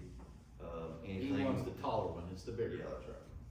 The E1's 2,200, the taller one's 2,200, and the little one is 250. Yeah. Okay. And our entire system is set up with the E1, control panels and pits and all that already. So our control panels, if you look at the cord that comes down, that Yeah. plug in there, Yeah. that just plugs in automatically to what we already have in every system. Our guys can drop the pump in, plug it in, it's good to go. And how long has the E1's been in our system? We've got 30 plus year pumps that we pull out still yet. Wow, 30 years. So, yeah, I mean, you really don't expect anything like that that's dealing with what it has to deal with to really last, more than 10 years, I guess. But yeah, we've got pumps that, the good thing about those are, there's individual, and this is something that other manufacturers don't have. Other manufacturers, you have to pretty much replace, the whole pump. This one right here, they built it to be able to, take pieces and parts to be able to, say if a stator goes down, it's $100. Our guys know how to work on those. They can replace that stator and get another maybe 5 years out of it. But initially, from a new grinder, we don't have many grinders in our system that are, under warranty because we've not purchased any, but you get a 5-year warranty with it. They will come out and repair it if it's repairable for free, during that 5-year period. If it's not repairable, then they completely replace it. And then from that period on, we've sent our staff to actually go and, be certified to repair them with Wascon. And, so they currently, repair, that's where we put on our operations packet that we've repaired or How many of the cheap pumps do we have, in our system, and how long have they been operating? We've probably got maybe 30 or 40 in the system. Out of 185? Now, there's, How many total? we've got 600 and some grinder pumps in the system. 600 and some grinder pumps? Mhm. Oh, wow. Yeah. So, only, you say 30 is the little guy, Yeah. and the rest of them are all the big guys? Yeah. Yeah, What do you but want to do, the big replace guys the that little are out in guy? the system are, a lot of them are 20+ years old. It's just, when we was down, when we had 30 grinder pumps out and they're $2,200 a piece for those. Yeah. And these are 250, and they put those in and they will fit into what we have. Yeah. And it made more sense to go with a $250 pump since we Yeah. couldn't afford a $250 pump. A $2,200 pump. Yeah. I mean, we couldn't afford the 250, but we had to Oh, get yeah, it, yeah, you know. yeah, okay, I'm with you. So, Yeah. Oh, I understand, I understand why the decision was made that was made. but this is the first time that I've saw the pump, you know, from the description I have, you know, that pump fit the same place and didn't have to do much, and the water and stuff, so in my mind, they was the same in essence. But you can serve see the their difference purpose for between what they're the doing. length and, you know. Yeah, in my opinion. But this, you also pay for a 5-year warranty, but if the small one doesn't, Well, the question is what kind of longevity are we getting out of the smaller one? That's the real So question. far, we've got maybe, those that we have in are about maybe, what's it been, John, maybe a year? Maybe a little more than a year. They still functioning well? From what, I mean, I'm not. and they was, they only had like a bad year things warranty on them. For where that they work, I mean, there has been instances and that, you know, the head pressure won't push, in certain locations, and they had to rebuild an E1 to drop in there instead, so. So you just bought When you're 75. sitting in the red, you can't throw out Yeah. that 30 times $2,200. Cause that's what Was out at one time. Oh, that were damaged. That's what we're damaged, is the Yeah. E1. So what are we considering? Well, here's why I asked him to bring him in here, so let's get to the punchline. The reason why I asked him to bring him in is we've got grinder pump money, and I wanted the board to basically agree, a motion, agree of what pump we're gonna spend that money on. How much we got? What was it, $320,000? Yeah, I believe so. 279,000. $279,000. We So, purchased Spend on grinder 75, pumps, huh? that we can we just, purchased 75 of the E1s to replace the ones that come out. Right, the E1s that came out, we put They E1s came back out in. during the flood, we put them back in, yeah, we're gonna be putting them, yeah. So I'm not saying, so to your point, I'm not saying we take all the money, we just spend it on E1 pumps, I'm not saying that. Because we can spend the money on pumps, but we don't spend it on other things if we choose to, we're not We can't. bound by it. Is this not grant, is this not FEMA money? This is FEMA money. But we can spend it on other things other than pumps? If we repair what's broke, then there's money remaining, When I send it back? we don't have to send it back. There's about a little over 100,000 in that grinder account, after the purchase of the 75. After everything's been repaired. But do you need some on hand for when?